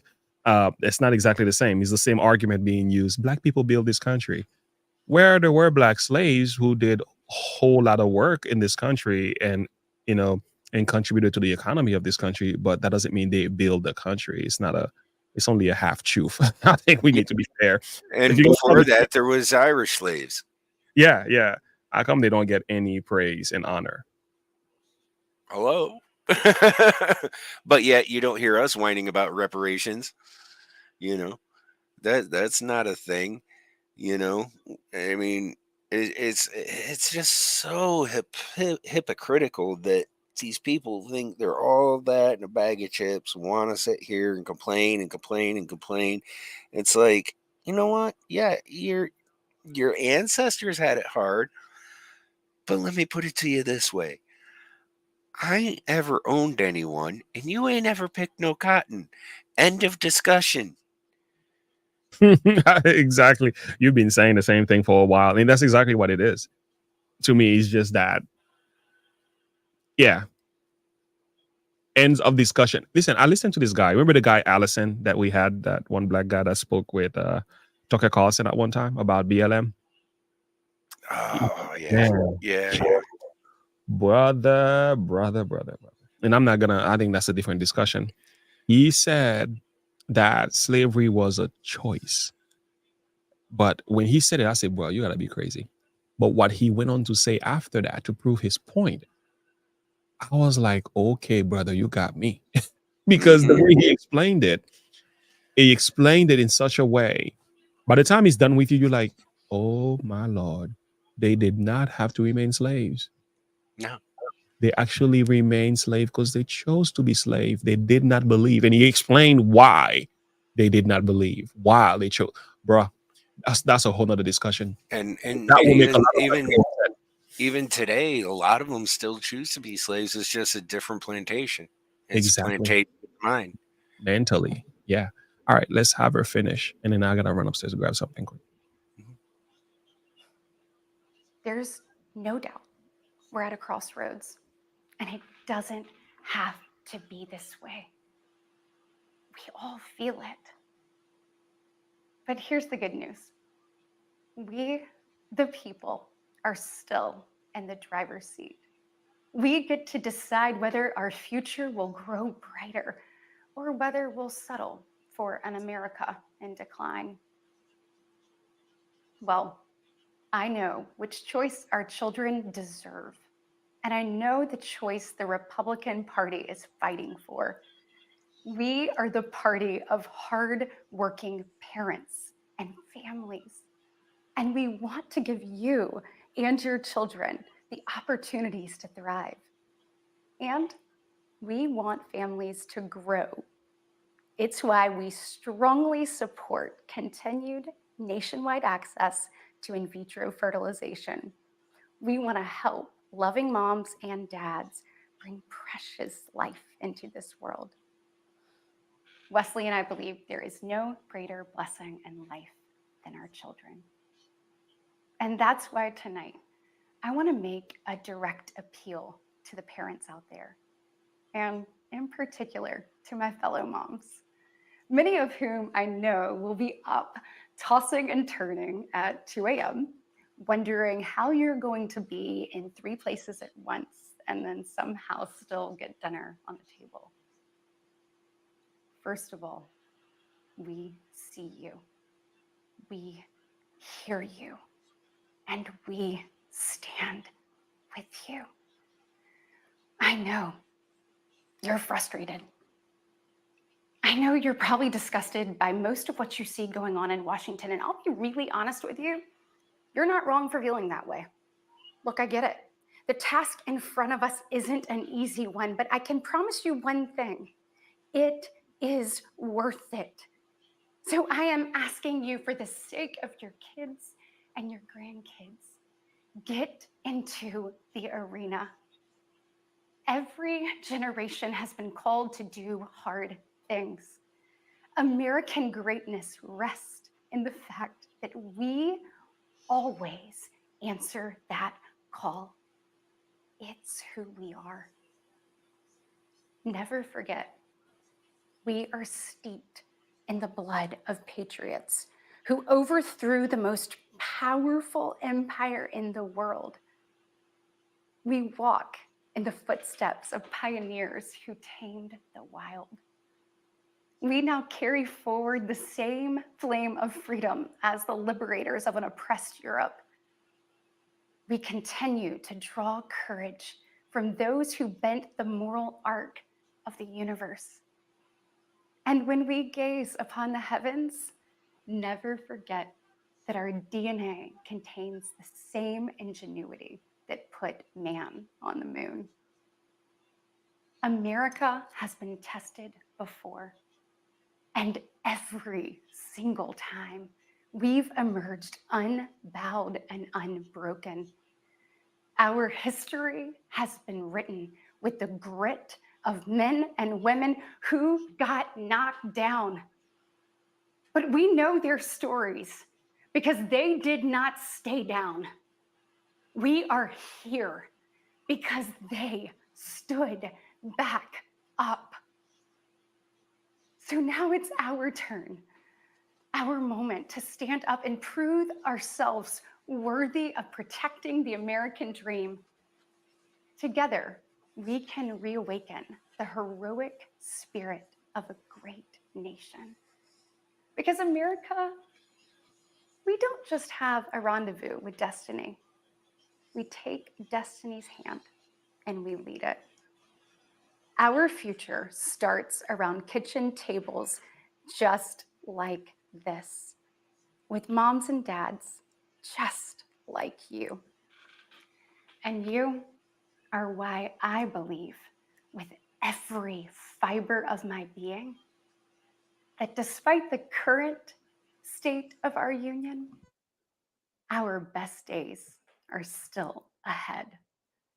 May God bless you, and may God continue to bless these United States of America. Hey, Sean Hannity here. Let me say this. My criticism and thought before I heard the entire speech was wrong. This is a powerful speech. Now, we can speak about the emotional side. A lot of people had an issue with that. I'm realizing it was balanced. She actually was able to speak from a family, a mother, and a wife's perspective, and as well as an American who desires what's best for the country, exposes the wrongs of Joe Biden's speech. And she went on to speak about the goals that they have in mind as far as fixing the problem. And the emphasis she places on family here, I can fight against that. Mm-hmm. I thought that was a powerful speech. That was great. At first, I heard a lot of people say they didn't like the speech. I've only heard about 4 minutes of the speech. I was like, not really sold out, but listening to the entire thing, I'm glad I did that. It really shows me the bigger picture. Thank you.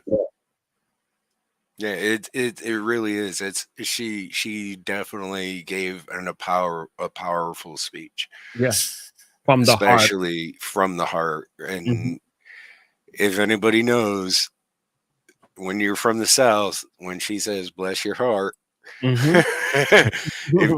if you know, you know. That's all I'm gonna say. Bless his heart. All right. Well, thank you for that. That was great. And I think as Americans, we do have reasons to fight. And I think the reason why they try to tear her down is because of the fact that she gave such a well-balanced speech and it was so powerful that they don't want people to listen to it, and they don't want people to hear it, and they don't want that word getting out, because if it does, then they're not going to things aren't going to go the way they want them to. Absolutely not. Absolutely. Maybe do the Colin Warren one next. Well, I thought that one's shorter. I thought this one, here's the reason why. Okay. It goes right in line with the border discussion. Right. Yeah. Okay. So, let's take a listen to that. Hey guys, welcome to the Liberal Hive Mind, a channel solely focused on exposing all the lies and all the nonsense coming out of the left. The left and their precious little narratives. One of the more recent dishonest narratives that they've attempted to spin is the narrative surrounding the supposed bipartisan border security bill that they told us Donald Trump got his minions in Congress to stop because Donald Trump needs the issue of the border to get elected. That's what they told you, right? That's what they said. They stated it as fact, not to be questioned. But there was only a couple problems with the premise that they were attempting to set. Problem number one, it wasn't even a border bill. It was a fund the proxy war in Ukraine bill. And secondly, the bill itself was totally unnecessary. Joe Biden doesn't need new executive authority and new executive powers to, quote, shut down the border. Joe Biden just needs to do his job. In other words, Joe Biden needs to stop flying illegal migrants across the nation to their destination of choice. You know, maybe let's just start there. Before signing over new executive authority to the president, maybe let's do the bare minimum, you know? Like not funding the core of the crisis on the backs of hardworking taxpayers, you know, maybe. Joe Biden's illegal immigration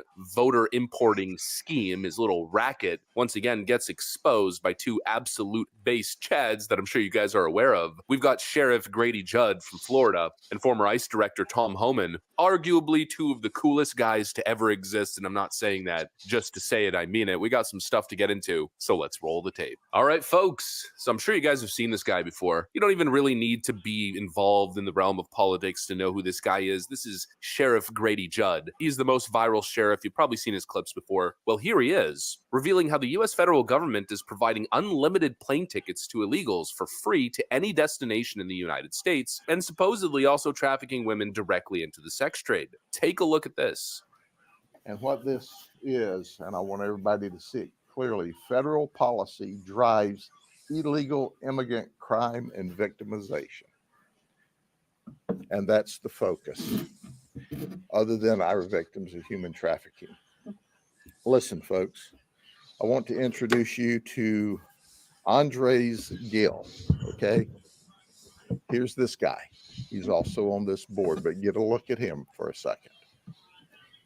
He came down here from New York with 3 females. All of them are in the country illegally. Did you hear what I said? They're all here illegally. He's the one that comes with them to drive them. These ladies are all controlled by a human trafficker. We think their human trafficker is a female. She sets up their appointments. She puts their ads online. She tells them where to go. And by the way, on Friday, the victims of human trafficking, and we've grayed them out, 3 of them that are here illegally from Venezuela, 3 of them have to pay her $3,000 a piece on Friday, or else they're threatened. So they're not free. They're really indentured, and they're quote unquote paying off their debt. Now, here's what they told us. All right. I'm sure the federal government will verify that this is not true, but you decide who you want to believe, whether you want to believe these victims of human trafficking or the whitewash the federal authorities give you. They said that when they came into the country illegally, DHS gave them a form, an ID, paperwork that allows them to fly for free. You know, Southwest would let your bags fly free. Well, the federal government will let your illegal immigrants fly free. And they operate out of New York. And they were working up there, and the New York authorities said, hey, if you don't have identification, you can't work in our sex trade up here. You know, we don't allow sex trade here at all, but New York will allow you to do some stuff if you've got the proper authority. So they say they make a lot of money. They're addicted to it. These ladies are going to give you more details. They tell us that they fly to major metro centers for free on the federal government, where they set up their appointments for sex all around the country. Did you hear what I said?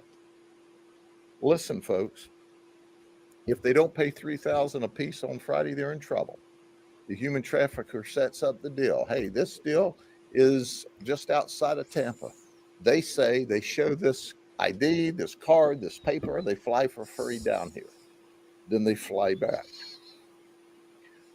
But we heard a similar theme from all 21 of these folks. I'm not kidding when I say that Joe Biden is the employee of probably. That's crazy. Mm-hmm. This is what his policies have led to with the open border. You know, man, making those cartels billionaires, man. But secondly, wow. Well, they got rid of Epstein Island. They got to figure out some way to get. Yeah. You still got to satisfy the customers.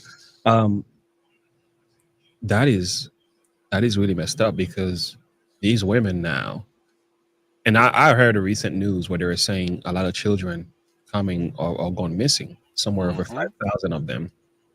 No, it was like 50,000 to be exact. And I've also found out some of them are already into the circle of, This world. Yeah, if you know what I mean. But not only that, they're being used for child labor as well and things like that. Yeah, sweatshops and things like that. Yeah, so there is a lot of things going on here. It's more than just politics to me. There seems to be my initial thought was like, what's the benefit of all these illegal migrants coming to the country? Like, how does the country benefit as a whole from that? What's the positive use of that? From a democratic perspective, there's a lot of use to that. Mm-hmm. I think cheap labor is one of them. They can't vote, but they can actually change the what is it called? They make it possible for more Democrats to hold seats in Congress as a result. Mm-hmm.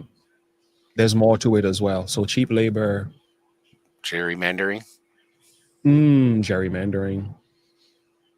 But doesn't that also give the Democrats power to use federal funds to support them in the long run? And that fund could be filtered for other purpose, could be used for other purpose. I mean, there's a lot of things. It's good to ask yourself your question, like, why would you want to do that to a country though? Like, what are the reasons? If you can actually find the reasons behind it, we know if you're a Christian, right? The love of money is the root of all kind of evil. So there's always money behind a lot of corruption. So yeah, I would like to figure out some of these reasons. And there's basically four major reasons. Money, power,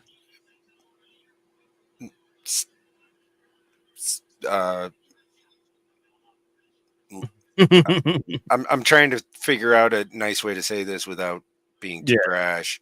Love. Yeah. Drugs and cheap labor. All four of those things combined allow you power over that populace. Yeah. So the cheap labor thing, I heard that Tyson Chicken in trouble. And it also spreads fear among the populace when you let criminals in. And spreading that fear when people are scared, they turn around and tend to panic and vote for the establishment to be like looking to Big Brother to help fix the problem.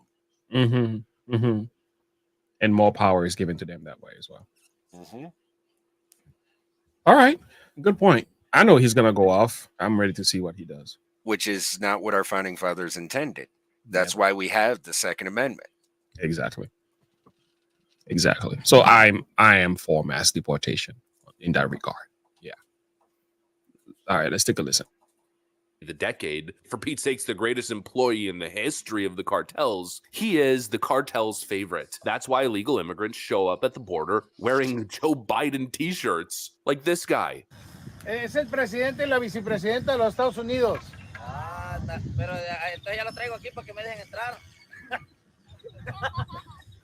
Joe Biden is enabling all of this. Joe doesn't need new powers, as he suggested. Give me the power. Joe Biden needs to use the executive powers that are already on the books, and most importantly, he needs to get Congress as the leader of the Democrat Party. In other words, he needs to get Democrats on board to actually do something, to do their jobs, to secure the border, not expand the asylum process, not increase funding so they can continue housing and flying illegal migrants across the nation. No, they need to deport illegal migrants with no credible claim of asylum. Oh, but the kids, the women and the kids. Every freaking time, every know-nothing brainwashed liberal that you interact with says the same thing. But what about the kids, asylum seekers, the poor people? Listen, are you paying attention? Listen to the words about to come out of my mouth. Joe Biden isn't helping poor people. He isn't helping poor women and children. He is driving a human smuggling racket. In other words, he's driving the most vulnerable of people, undocumented, unrepresented, in many cases uneducated women and children, directly into the market for human flesh. That is what he is doing. He's enabling a system that sends undocumented men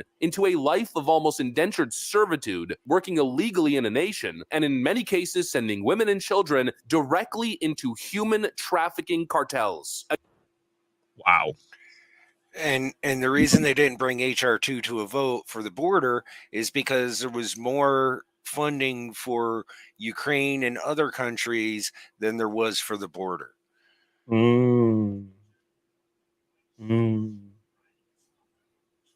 Yeah, it wouldn't really make a difference. And also, it would have allowed at least 5,000 migrants daily to cross the border. Which Still would have turned out to, I believe, 2.5 million a year. Mm-hmm.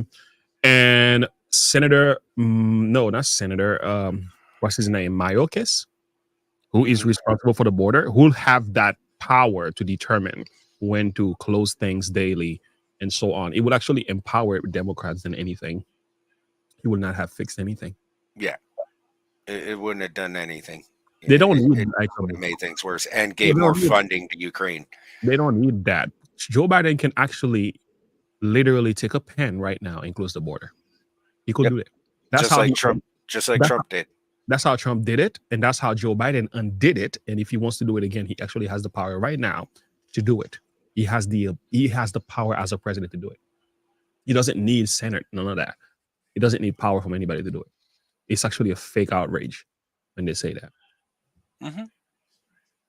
Again, sending people directly into indentured servitude where they don't have a passport, they don't have the ability to call the police, they don't have legal representation, people who are stuck, trapped, indebted to the cartels, and then, of course, made to work indefinitely in the most horrifying conditions, doing the most horrifying jobs that you could possibly imagine. But the outrage here is that Donald Trump suggested that Republicans shouldn't sign on to a bill that does absolutely nothing. Yeah, Donald Trump's the bad guy. What an absolute garbage narrative, especially when you consider the fact that Joe Biden doesn't need extra powers. And here's where Mr. Tom Homan comes in. Donald Trump's former ICE director, Tom Homan, testifies at a House Judiciary hearing on presidential power to secure the border after Joe Biden admits to secretly flying 320,000 illegals into the United States. I worked for 6 presidents starting with Ronald Reagan. But understand this, President Biden is the first president in history of this nation who came in office and unsecured a border on purpose by signing over 90 executive orders, abolishing everything we did that were successful policies. Based on this memorandum by Secretary Mayorkas on ICE priorities, ICE wouldn't have dropped a detainer on him anyways, because he wasn't bad enough criminal for ICE to drop a detainer on him. Even though the law says there's no prerequisite to commit a crime after you commit the crime of illegal entry to be a target for enforcement. But Secretary Mayorkas has taken a lot of criminal aliens off the table for ICE. And how do I know that? By sheer numbers. 57% decrease in arrested criminal aliens under this administration. 68% decrease in at-large arrest of criminal aliens. 44% decrease in detainer requests for criminal aliens.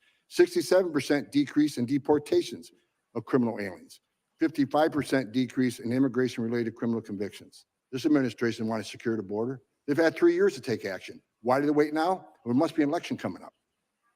Then they come up with some bill in Senate that they know will never pass the House, so they can say, well, now it's the Republicans' fault. I mean, we had the most secure border. It wasn't 100% secured. We had a little more work to do.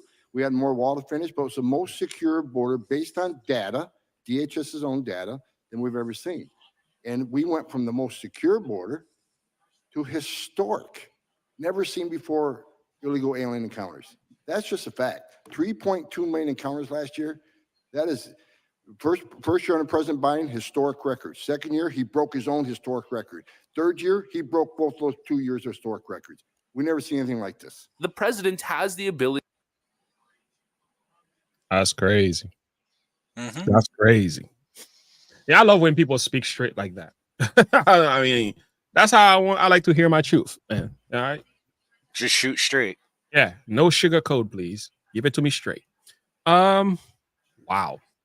It's obvious. It's obvious what's going on here. That is crazy. To secure the border. I mean, maybe not entirely. Of course, there's always going to be illegal crossings, but he can do something. Instead, he's chosen to do nothing, or I think it's more fair to say he's doing something, but doing the opposite of what is needed and what's required by the laws on the book. And really, the only proof that needs to be accompanied to that statement are the flight tickets themselves. Joe Biden admits to secretly flying 320,000 illegals into the United States. Texas is trying to secure the border because Joe Biden refuses to do his job. The response from the White House is, well, oh, actually, that's not true, and Texas is standing in the way of our immigration reforms, blah, blah, blah. Joe Biden's spending all of this time suing Texas, stopping them from securing the border, all the while just flying illegal migrants in. Complete insanity. Everything the Democrats tell you is a conspiracy theory and isn't happening is happening. It's always distract from the truth, push nonsense propaganda, lie, lie, lie. But once again, they've been completely exposed. The border crisis doesn't belong to the Republican Party. It doesn't belong to Donald Trump. It belongs solely to Joe Biden and the Democrat Party. And that's not me saying that for partisan sake. That's what the facts are saying. And that's also pretty much the video. I mean, what else needs to be said? They're flying illegal migrants into the country on your dime while telling you the border is secure, but they also need more power to secure the border. The biggest liars you could possibly imagine. That's the video. Thanks for watching. And hopefully I'll see you on the next one.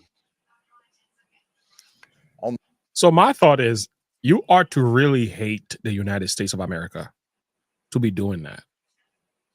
Whether it's Senator Mayorkas, whether it's Joe Biden, or whether it's behind Joe Biden, you really have to hate this country. You have to be a communist. You have to be a fascist to think this is a good thing. And then that's what it boils down to. That is so good. That is so messed up.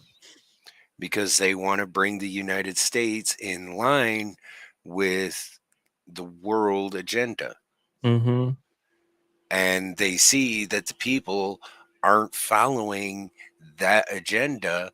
So it's like the guy from BlackRock said, you have to force them to follow that agenda. You have to force if they won't. You have to force the behavior change. Wow. Okay. We hear you guys. We hear you. Hey, that's why we're voting for Trump. 2024. It's going to take a strong leader to clean up this mess. It's a mess that doesn't have to exist. It only exists because you guys made it. Now, listen to this guy. Senator Kennedy is something else, boy. Take a listen. Our witnesses, Dr. Kowalski, thank you for giving so much. Have you ever heard the expression yada, yada, yada? What does that mean? Yada, yada, yada, man? Yeah. On and on and on? Yeah. We've had so much yada, yada, yada about affordable insulin. Not from people like you, but from us. We've been nibbling around the edges for years. Dr. Rogers, thank you for giving so much. Let me ask you a question. Do you have health insurance? Fortunately, as a government employee, I do have health insurance. And it's pretty good, isn't it? It's pretty good, Senator. Now, who do you think needs affordable insulin? Who do you think needs capping the price of insulin at $30 or so more? You or a homeless or an uninsured person? Was that to me, Senator, or to You. Dr. Kowalski? Well, as you asked the question, I think the person who's less available to afford it would probably benefit more. Yeah, we got 30 million people who are uninsured in this country. And some of them are diabetic too. Now, Senator Shaheen and Senator Collins have a great bill. Senator Warnock and I have a bill too on insulin. It's called the Affordable Insulin Now Act, and we're working closely with Senator Collins and Senator Shaheen. Our bill would cover everybody, whether you have health insurance or you're uninsured, because a lot of people become uninsured. Now, I know our health insurance companies, and God bless them, they're trying to work with us to lower the cost of insulin, and they have these programs. They call them patient assistance programs. So if you're uninsured and you can't afford your insulin, they'll work with you. But have you ever tried to apply for one of those programs? Have either of you, any of you? Oh my God. First, the application process, the fine print to apply, there's so much of it. You could hide a dead body in there and nobody'd ever find it. Number two, they send the medicine to your doctor, not to you. So if you got a job or if you don't have a job, you got to go to the expense of driving all the way to your doctor's office, probably have to pay your doctor to get the medication. I mean, that's a special kind of stupid. It only cover, these free programs only cover one or two forms of insulin. And get this, yeah, they'll give you cheap insulin, maybe free insulin for a month or 3 months, or at best a year. And then after a year, you go in one day and instead of $30, it's $567.23. And you go, oh my God, I got to go sell blood plasma to be able to afford it. We need to stop nibbling around the edges. We need to be smart enough to figure this out. And the cost, I think it could be done for $250 million a year. And I'm not talking about taking out a reverse mortgage on Alaska and borrowing more money. I'm talking about finding it in our budget. Elise, let me ask you a quick question. You probably don't know the answer. I had to look it up. But if I started counting to 1 billion right now, right this moment, in 2023, and I counted, y'all listen to this, you may know the answer. I counted one number a second. 1, 2, 3, 4, 5. And I counted all day and all night. And I counted in the shower. And I counted between bites of a Pop-Tart at breakfast. I keep counting and counting. How long do you think it'd take me to count to 1 billion? A very long time. You know how long? Right. I told you were smart. It would take me 32 years. For 1 billion, I'd be 55. It would be 2055. I wouldn't make it. Now, you know how big the federal budget is? That's just 1 billion, folks. The federal budget is $6,000 billion every year. And we can't find 250 million to cap the price of insulin. Let's do it right. No more yada, yada, yada.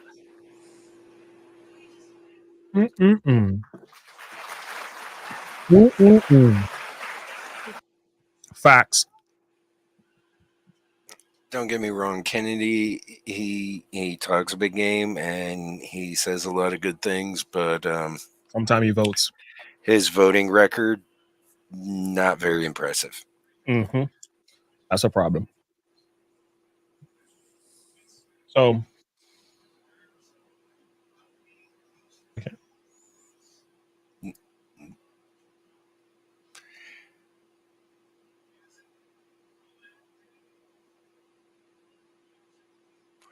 So yeah, but as I was saying, he says a lot of cool things, and he has a lot of aha moments and a lot of funny moments on like the Senate floor and stuff and whatnot. But he makes a lot of good points, but unfortunately, he doesn't stick by his convictions a lot of times. Yeah. So I'm hoping he changes that. But that was a powerful statement that he made here, especially the way that he connected it to the budget. If he sticks by it. Yeah. Again, he has a track record of not doing so. Yeah. Yeah. And again, politicians, of course, we understand. Yeah, but I think when it comes to the insulin discussion and diabetes and stuff, if you're diabetic, God bless your soul, because that stuff is crazy. But if you can take care of your health before you become a diabetic, I will encourage you to do so, because it's not an easy life whatsoever. Take care of yourself. Take care of your health, man. For That's sure. all. Oh, that's the one you sent me, right? So, Colin Noir. So let's do that one. Oh boy. So this is House Democrats demand the ability to block veterans from owning guns. All right. Keeping an eye on our timer here. I know you got things to do that too. All right. Yeah, this one's going to get spicy. 140 Democrats in the House of Representatives don't believe someone who risked their life to fight for this country in another country should be allowed to own a gun to protect their life in their own damn country. At this point, if you don't believe the anti-gun lobby owns the Democrat Party like a cheap suit, I don't know what to tell you. So here's what these little scoundrels are trying to do. You see, veterans who receive disability benefits can use those benefits how they see fit, but if they struggle with managing their finances due to mental or physical challenges, the VA may assign a fiduciary to oversee their funds. The VA calls it a precaution, but many veterans feel like it's unnecessary oversight, especially when you learn that if you are assigned a fiduciary to oversee your VA benefits, you can't own a gun. Wait, what? Yeah, I made that exact same face too when I found this out. And so did Senator John Kennedy, which is why he drafted and was able to get past the Kennedy Amendment in the Senate this year. This amendment would do away with the part of the bill that caused veterans who have been assigned a fiduciary to oversee their VA funds to automatically lose their gun rights. In response to the Kennedy Amendment, though, these Democrats in the House wrote a letter to the Secretary of Veteran Affairs urging him to do 3 things. Create an automatic process to seek a judicial order for veterans the department has found to be mentally incompetent for the purposes of appropriately adding them to the NICS background check system, i.e., come up with a workaround that does the same thing the Kennedy Amendment just got rid of. 2, complete a study on veterans who are determined to be mentally incompetent and veterans who self-delete or are involved in incidents of gun violence, i.e., create propaganda under the guise of a study to prove that veterans shouldn't have guns. And 3, make full use of state extreme risk protection order laws to flag concerning behaviors from veterans. So essentially, start a Salem witch veteran hunt using red flag laws to unconstitutionally take away a veteran's guns the moment he shows the slightest sign of distress from the war or battles we sent them to. Long story short, they want to weaponize mental health to take away veterans' 2A rights, as if many of them haven't lost enough. According to the VA, as of fiscal year 2020, more than 1.3 million veterans were receiving disability compensation for hearing loss, and more than 2.3 million received compensation for tinnitus, according to the Veterans Benefits Administration compensation report. I'm pretty sure a lot of this hearing loss is by way of unprotected gunfire. I already have a minor level of tinnitus myself, so protecting my hearing is important to me, and so is my shooting range experience. This is why the AKT1 blackouts, or the AirPods of the gun world, as I like to call them, are my favorite wireless and Bluetooth in-ear hearing protection. They have a certified NR rating of 25 dB, 6-time hearing enhancement, auto noise blocking, and enhanced noise cancellation, perfect for indoor ranges, airplanes, and gyms, a 10-hour battery life, and if you wear them in combination with the AKT1 over-the-ear hearing protection, the certified NRR noise blocking rating goes up to 30 dB. I put a link in the description section of this video because trust me, you don't want to spend the next years hearing all day long. You don't want that now, do you? I know a ton of veterans, some with issues and some without, but one thing remains clear between all of them. They're not giving up their guns. Many of them depended on those guns to stay alive when they were fighting for their country. You really think they're gonna just give up their life tool because they have PTSD as a result of the shit they experienced fighting for this country? Come on. Let's be smart about this. We all know the VA's track record for helping veterans who suffer from mental health issues as a result of their service to this country is absolute dog shit. Then, to add insult to injury, you want to slap a "can't have a gun" scarlet letter on them. What the is that? Then these Democrats tried to use the Maine mass shooting as a way to paint these veterans as ticking mass shooting time bombs by saying, we urge the department to make full use of state extreme protection order laws to flag concerning behaviors from veterans. The deadly mass shooting in Lewiston, Maine is a reminder of what can happen when red flag laws are not taken seriously. Seriously? If veterans were really a mass shooting issue, trust me, we'd blatantly know about it by now, and the carnage would be insurmountable. But it's not, because that's not what's happening.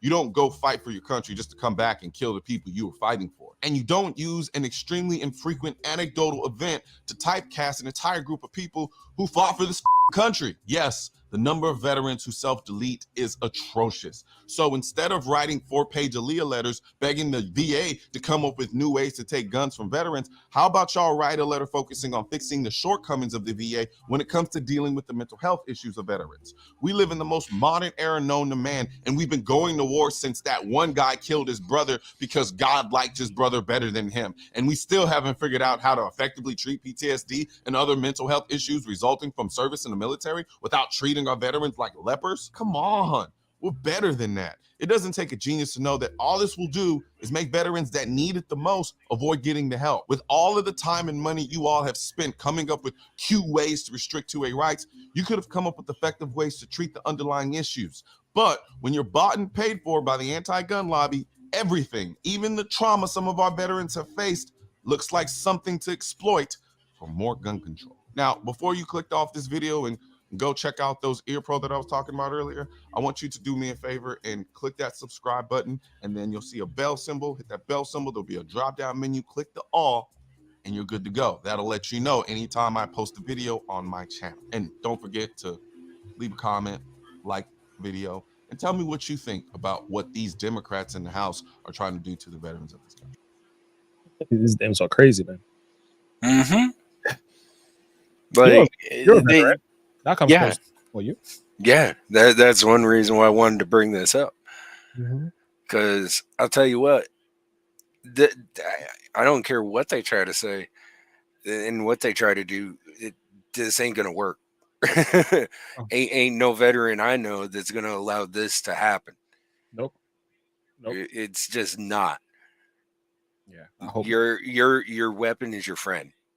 Yeah. Well, a lot of they depend on this weapon to protect themselves. Yeah, and no matter what, it is what it is, and you try to stop that, you're in for a world of hurt. They're gonna they try to do this, they're gonna awaken a sleeping giant. Yeah. I don't think they want that. No, I don't think they want that. Because, and like he said, if veterans were so bad and wanted to do a mass shooting, we'd have definitely known about it by now, and there wouldn't have been a darn thing anybody could do to stop it. Yeah. Like it's just preposterous that they're trying to make up these accusations and stuff. And yeah, but recent study shows that mass shooters are becoming younger and younger. And and that's not in line with the narrative that they're trying to push on that. Not even close. They said 17 years ago, mass shooters were somewhere above 30 something, but lately it's been between the age of 18 to 26. Yeah. So I mean, the people they should be really concerned with are that group that are being radicalized, and a lot of them now are turning out to be transgender. So let's focus on the real issue of mental health. Then the tool that was used to carry out said horror. Yeah. That's the problem. I can't think of a single veteran was going to allow this. Exactly. Phyllis gets where I'm coming from. We took an oath to defend the Constitution of the United States against all enemies, foreign and domestic. And that oath, that oath is for life. Never inspires. That's great. That's a great way to put it. Yeah. All right. So we do have 2 more videos.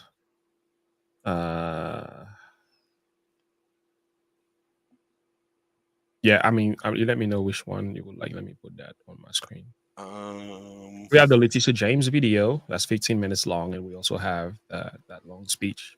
I'd say go with the speech. Okay. All right. Well, let's do this thing. So who's talking here?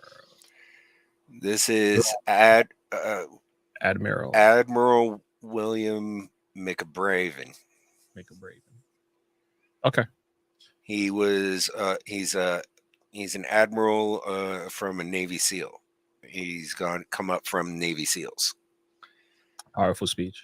As you can see from his emblem above the brackets on his chest. Okay. Wow. He's got the full. He's fully ranked. Yeah, he's seen some stuff. Goodness. All right, let's take a listen. What starts here changes the world. I have a few suggestions that may help you on your way to a better world. And while these lessons were learned during my time in the military, I can assure you that it matters not whether you ever served a day in uniform. It matters not your gender, your ethnic or religious background, your orientation, or your social status. Our struggles in this world are similar, and the lessons to overcome those struggles and to move forward, changing ourselves and changing the world around us, will apply equally to all. So here are the 10 lessons I learned from basic SEAL training that hopefully will be of value to you as you move forward in life.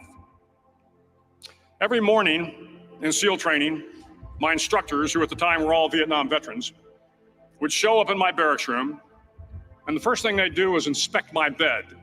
If you did it right, the corners would be square, the covers would be pulled tight, the pillow centered just under the headboard, and the extra blanket folded neatly at the foot of the rack.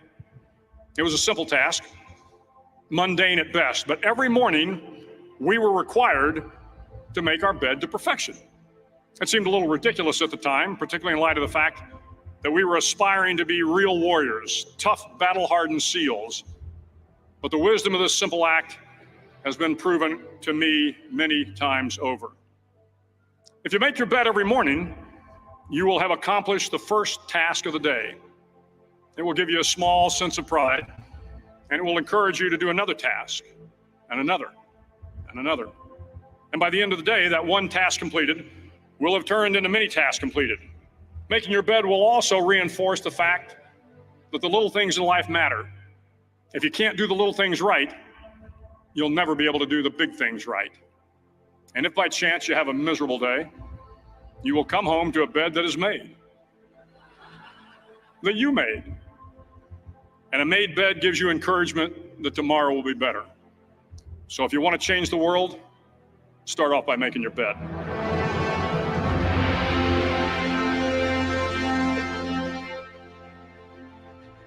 During SEAL training, the students are all broken down into boat crews. Each crew is 7 students, 3 on each side of a small rubber boat, and 1 coxswain to help guide the dinghy. Every day, your boat crew forms up on the beach and is instructed to get through the surf zone and paddle several miles down the coast.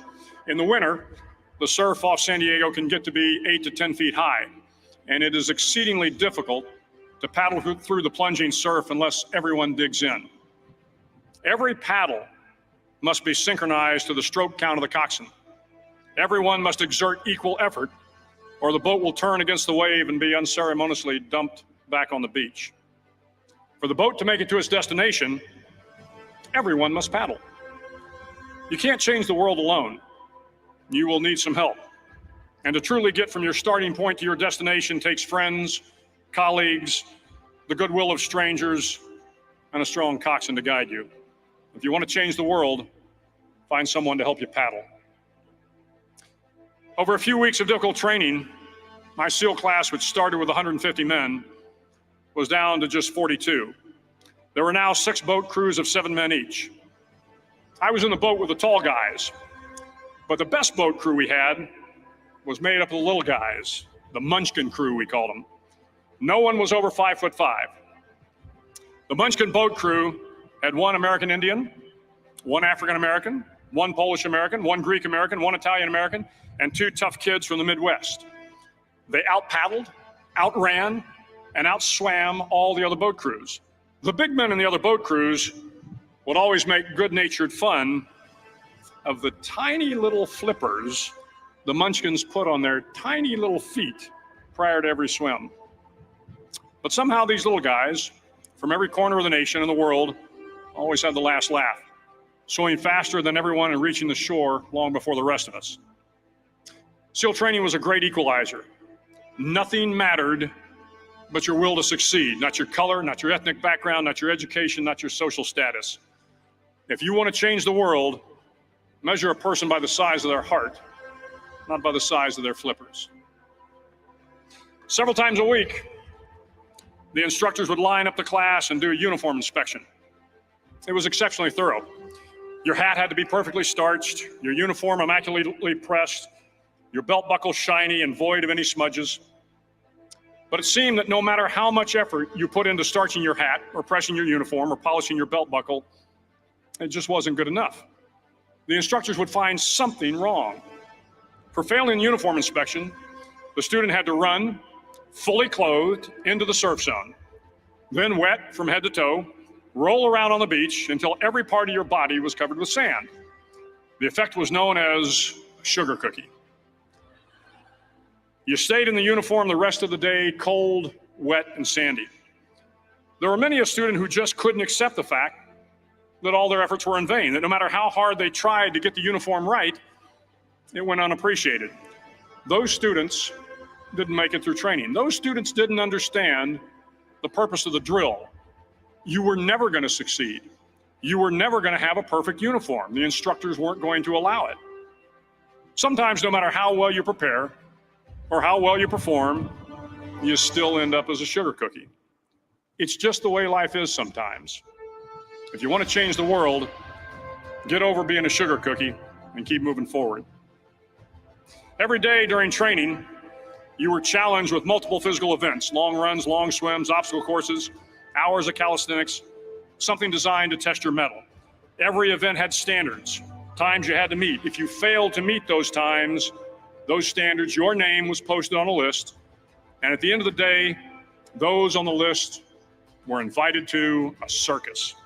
A circus was 2 hours of additional calisthenics designed to wear you down, to break your spirit, to force you to quit. No one wanted a circus. A circus meant that for that day, you didn't measure up. A circus meant more fatigue, and more fatigue meant that the following day would be more difficult and more circuses were likely. But at some time during SEAL training, everyone made the circus list. But an interesting thing happened to those who were constantly on the list. Over time, those students who did 2 hours of extra calisthenics got stronger and stronger.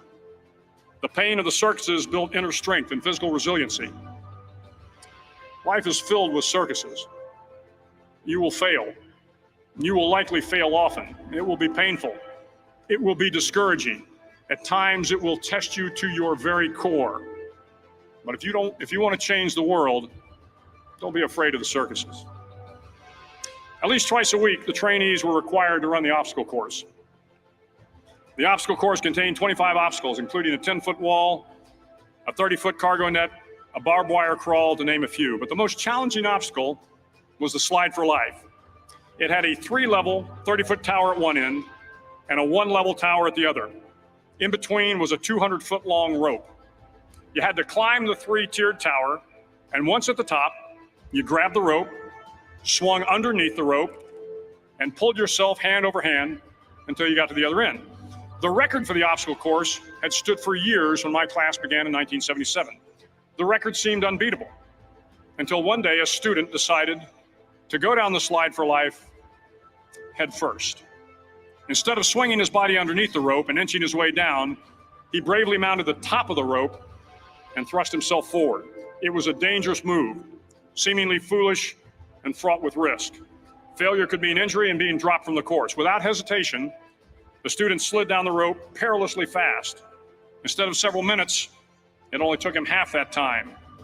And by the end of the course, he had broken the record. If you want to change the world, sometimes you have to slide down the obstacles head first. During the land warfare phase of training, the students are flown out to San Clemente Island, which lies off the coast of San Diego. The waters off San Clemente are a breeding ground for the great white sharks. To pass SEAL training, there are a series of long swims that must be completed. One is the night swim. Before the swim, the instructors joyfully brief the students on all the species of sharks that inhabit the waters off San Clemente. They assure you, however, that no student has ever been eaten by a shark, at least not that they can remember. But you are also taught that if a shark begins to circle your position, stand your ground. Do not swim away. Do not act afraid. And if the shark, hungry for a midnight snack, darts towards you, then summons up all your strength and punch him in the snout, and he will turn and swim away. There are a lot of sharks in the world. If you hope to complete the swim, you will have to deal with them. So if you want to change the world, don't back down from the sharks. As Navy SEALs, one of our jobs is to conduct underwater attacks against enemy shipping. We practice this technique extensively during training. The ship attack mission is where a pair of SEAL divers is dropped off outside an enemy harbor and then swims well over 2 miles underwater, using nothing but a depth gauge and a compass to get to the target. During the entire swim, even well below the surface, there is some light that comes through. It is comforting to know that there is open water above you. But as you approach the ship, which is tied to a pier, the light begins to fade. The steel structure of the ship blocks the moonlight. It blocks the surrounding street lamps. It blocks all ambient light. To be successful in your mission, you have to swim under the ship and find the keel, the center line, and the deepest part of the ship. This is your objective. But the keel is also the darkest part of the ship, where you cannot see your hand in front of your face, where the noise from the ship's machinery is deafening, and where it gets to be easily disoriented, and you can fail. Every SEAL knows that under the keel, at that darkest moment of the mission, is a time when you need to be calm, when you must be calm, when you must be composed, when all your tactical skills, your physical power, and your inner strength must be brought to bear. If you want to change the world, you must be your very best in the darkest moments. The 9th week of training is referred to as Hell Week. It is 6 days of no sleep, constant physical and mental harassment, and one special day at the Mud Flats. The Mud Flats are an area between San Diego and Tijuana where the water runs off and creates the Tijuana Sloughs, a swampy patch of terrain where the mud will engulf you. It is on Wednesday of Hell Week that you paddle down to the Mud Flats and spend the next 15 hours trying to survive this freezing cold, the howling wind, and the incessant pressure to quit from the instructors. As the sun began to set that Wednesday evening, my training class, having committed some egregious infraction of the rules, was ordered into the mud. The mud consumed each man till there was nothing visible but our heads. The instructors told us we could leave the mud if only 5 men would quit. Only 5 men, just 5 men, and we could get out of the oppressive cold. Looking around the mud flat, it was apparent that some students were about to give up. It was still over 8 hours till the sun came up. 8 more hours of bone-chilling cold. The chattering teeth and the shivering moans of the trainees were so loud, it was hard to hear anything. And then one voice began to echo through the night. One voice raised in song. The song was terribly out of tune, but sung with great enthusiasm. One voice became 2, and 2 became 3, and before long, everyone in the class was singing. The instructors threatened us with more time in the mud if we kept up the singing, but the singing persisted, and somehow the mud seemed a little warmer, and the wind a little tamer, and the dawn not so far away. If I have learned anything in my time traveling the world, it is the power of hope, the power of one person, a Washington, a Lincoln, King, Mandela, and even a young girl from Pakistan, Malala.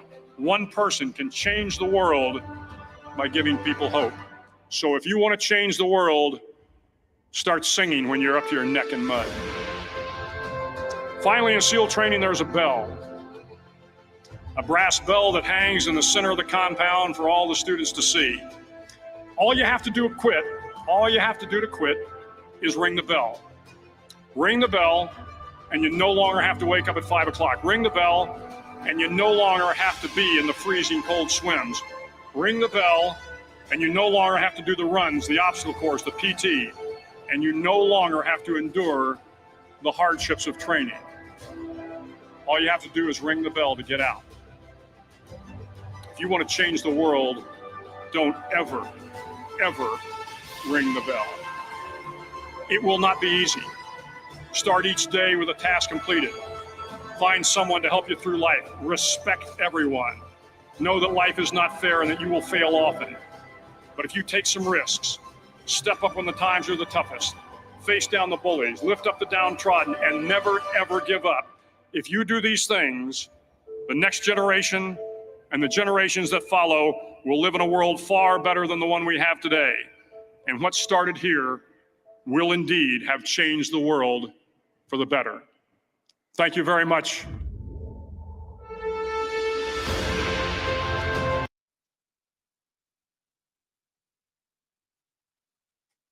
Powerful. I mean, he could not have said it any better than that. Yeah. It's like he gave you a version of his 10 commandments in a sense. Or 10 lessons. Very great. All right. So I was looking it up. Okay, if you want to change the world, start off by making your bed. Find someone to help you paddle. All right, measure a person by the size of their heart, not the size of their flippers. Like that. If you want to change the world, get over being a sugar cookie and move forward. Don't be afraid of the circuses. If you want to change the world, you have to slide down the obstacle head first. I mean, these are great life lessons in and of themselves, because these are things that even as a Marine, like you said from the beginning, it doesn't matter where you are in the course of life, you can still apply some of this stuff. It's true. Powerful. And it reminded me of, like the verse where God's talking and he's doing the Sermon on the Mount.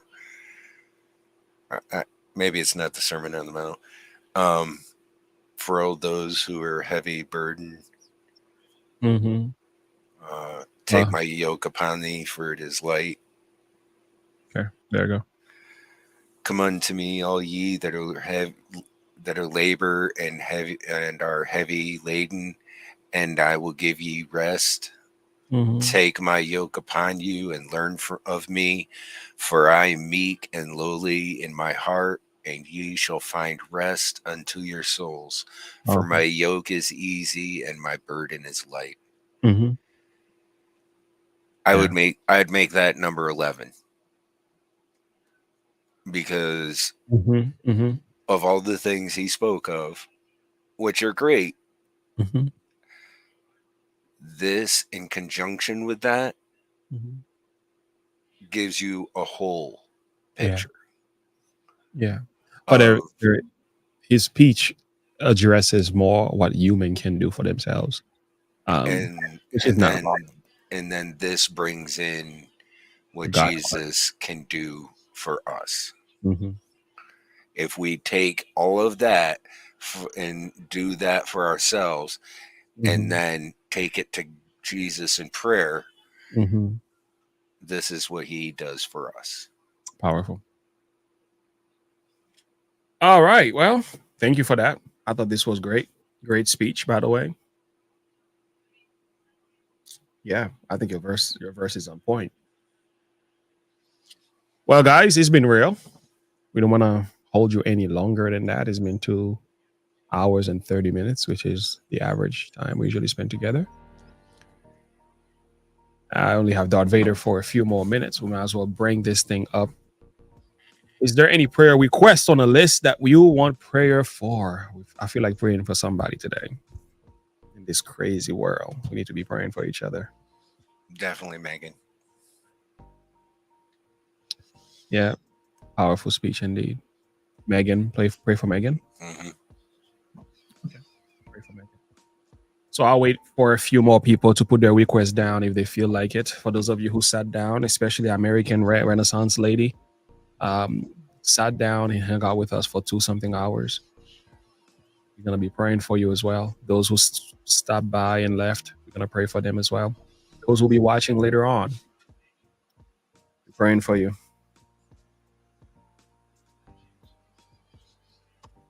Well, let us pray. I can start and then you can end if you feel like it. Mm-hmm. Let's change the music here.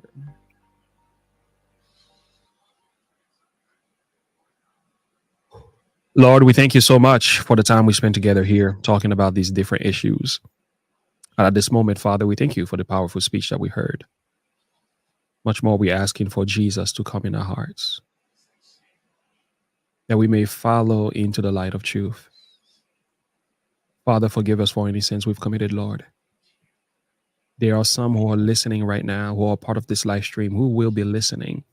They have a burden on their hearts, trouble in their lives, situation that's going on in them, Father. And that we need your intervention at this moment. Yes. Speak to their hearts, speak into their situation, say something on their behalf. Let it be done for your glory, honor, and praise. Thank you for the opportunity that we have today to even speak while we have yet the ability to do so. Use this meager effort, use it for your glory, and magnify this effort in a way to reach somebody for Jesus. We pray for our world. We pray for the condition of our country this morning, this afternoon, that your will be done, Father. You already know what's going on and much more than what we can actually understand. We say that you will take charge and take control of these matters and work things out for your glory. For those that are in the chat room right now listening, speak to their hearts, speak into their situation, and bring about the positive change as needed. Do it in your own time, in your own way, and according to your divine purpose. This we pray and ask in Jesus' name.